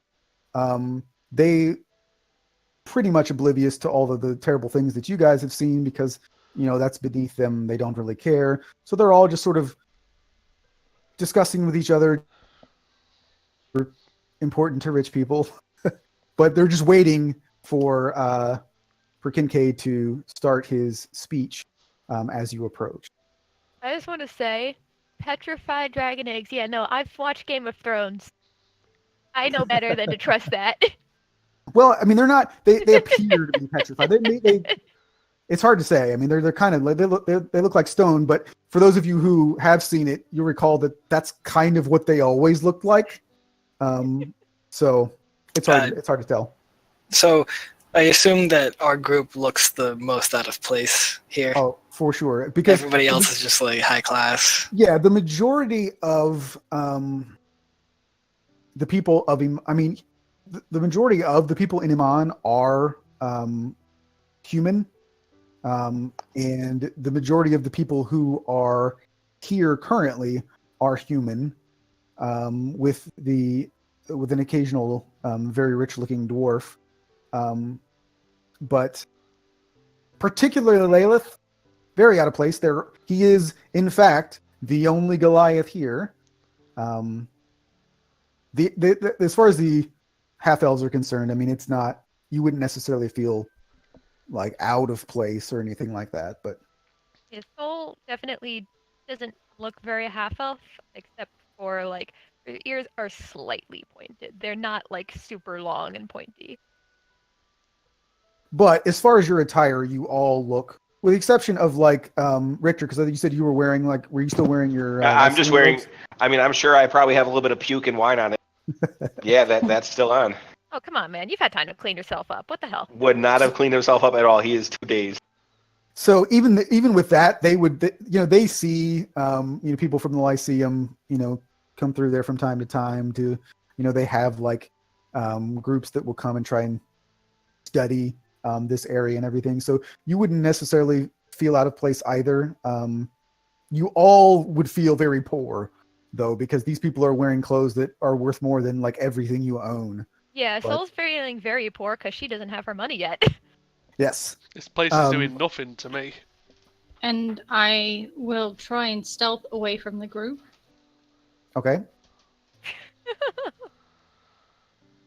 Roll stealth check. Can I check the dragon eggs? Sure. What do you want to do? I want to see if they're fake or not. I'm really interested in them too, because Soul's never seen a dragon egg before. I would say roll a nature check. Nope. Yay! So they do appear to you to be real dragon eggs. So like she's read about dragon's eggs in books and like how people have described them. Do they match up to like what they describe them as? Yeah, for everything that you know, not having ever seen one in person before, they do appear to be genuine. But And Zalia, I would say that definitely- you are unless anybody has a passive perception above 15, I will say you get to go away. I do. Okay. So I have observant, so I have my 12 plus 5, so I have 17. Wait a Okay. minute, where's passive perception? I forgot It's to not turn on that the sheet. There's a thing to turn it on. Hold on, where was that? I forgot. If you click on It's- the little like pencil thing, and then you can it'll unlock on your thing, and you click on passive, and it'll show it to you. It's normally just whatever your perception score is plus 10. Plus Yeah, your the only reason mine it's is- plus yeah. your proficiency bonus as well. Yeah. The only reason mine's different is because observant. I'm never gonna remember what to add. Wait, where's passive on here? I can't find. Well, what's your What's your perception? Like right next to your perception, what is it? Plus what? Perception plus 2. So then you have 12. Okay. 14 You just- because it's Plus 10 plus proficiency? your plus your proficiency bonus, which should be at level 2 should be 2, so you Yeah. should have 14 passive perception. So you don't see her either. So Oh, okay. Richter, you see her sort of slip off. Nobody else does. I cast message and I just say, "Where are you going?" And I reply, none of your business. Wait on it. I point out to everyone that she's leaving. And I cast message and say, you're a fucking bastard. You can reply. You can respond to this message. You guys can are doing respond to this it message. I do not respond. All right. So, do you guys want to do anything now that Richter told you that she's leaving? I wasn't following her or anything. I was just pointing it out. Right. But I mean, does anybody want to say anything or do anything? I would say even by the time he Nah. says that, Zal, you didn't stop, so you're gonna. At this point, you've lost them in the crowd anyway. I'm not going to do anything, but I'm going to step away from my computer for like 2 minutes. Okay. Well, hopefully she will be back. But I mean, we've only known each other for a couple of hours. I don't think we should go after her at this point. I just hope that she'll be careful. I'm kind of worried about all this. I put the bottle of wine in Astrid's hand. I take a gulp. Thank you very much, and I hand it back. Soul reaches over and is like, me too. Hand it. She just takes a very long drink. There's nothing quite like liquid courage. And she hands it back and she's like, yep. And she's probably a little buzzed by now because she had like 2 things of ale and now she drank a bunch of that wine. Like, yep. Yep. So, do we know, like, is there anywhere specific we're supposed to go? Or do we just kind of wait for the ceremony to start? Yeah, that's it. So you basically just have to wait for the ceremony to Okay. start. I am moving down the alleyways. Going anywhere in particular? Somewhere very particular.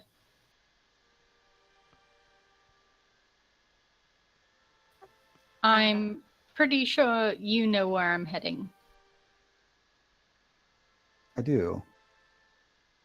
And that is where I'm going.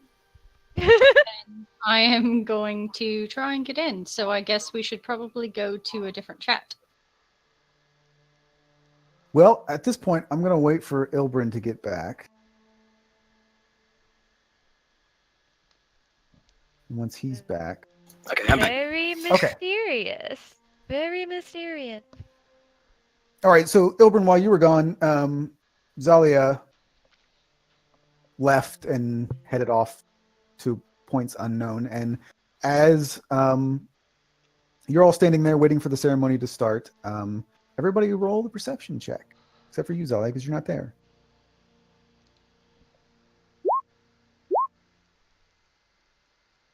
Fuck. Wow. Thank God for our freaking cleric with the perception. All right, Which so is once funny. again, Astrid, something doesn't feel right. Something's going to happen. Something's going to happen. I feel it this time. And as you say that to everybody, there is another flash of darkness, which is less visible this time because it's dark.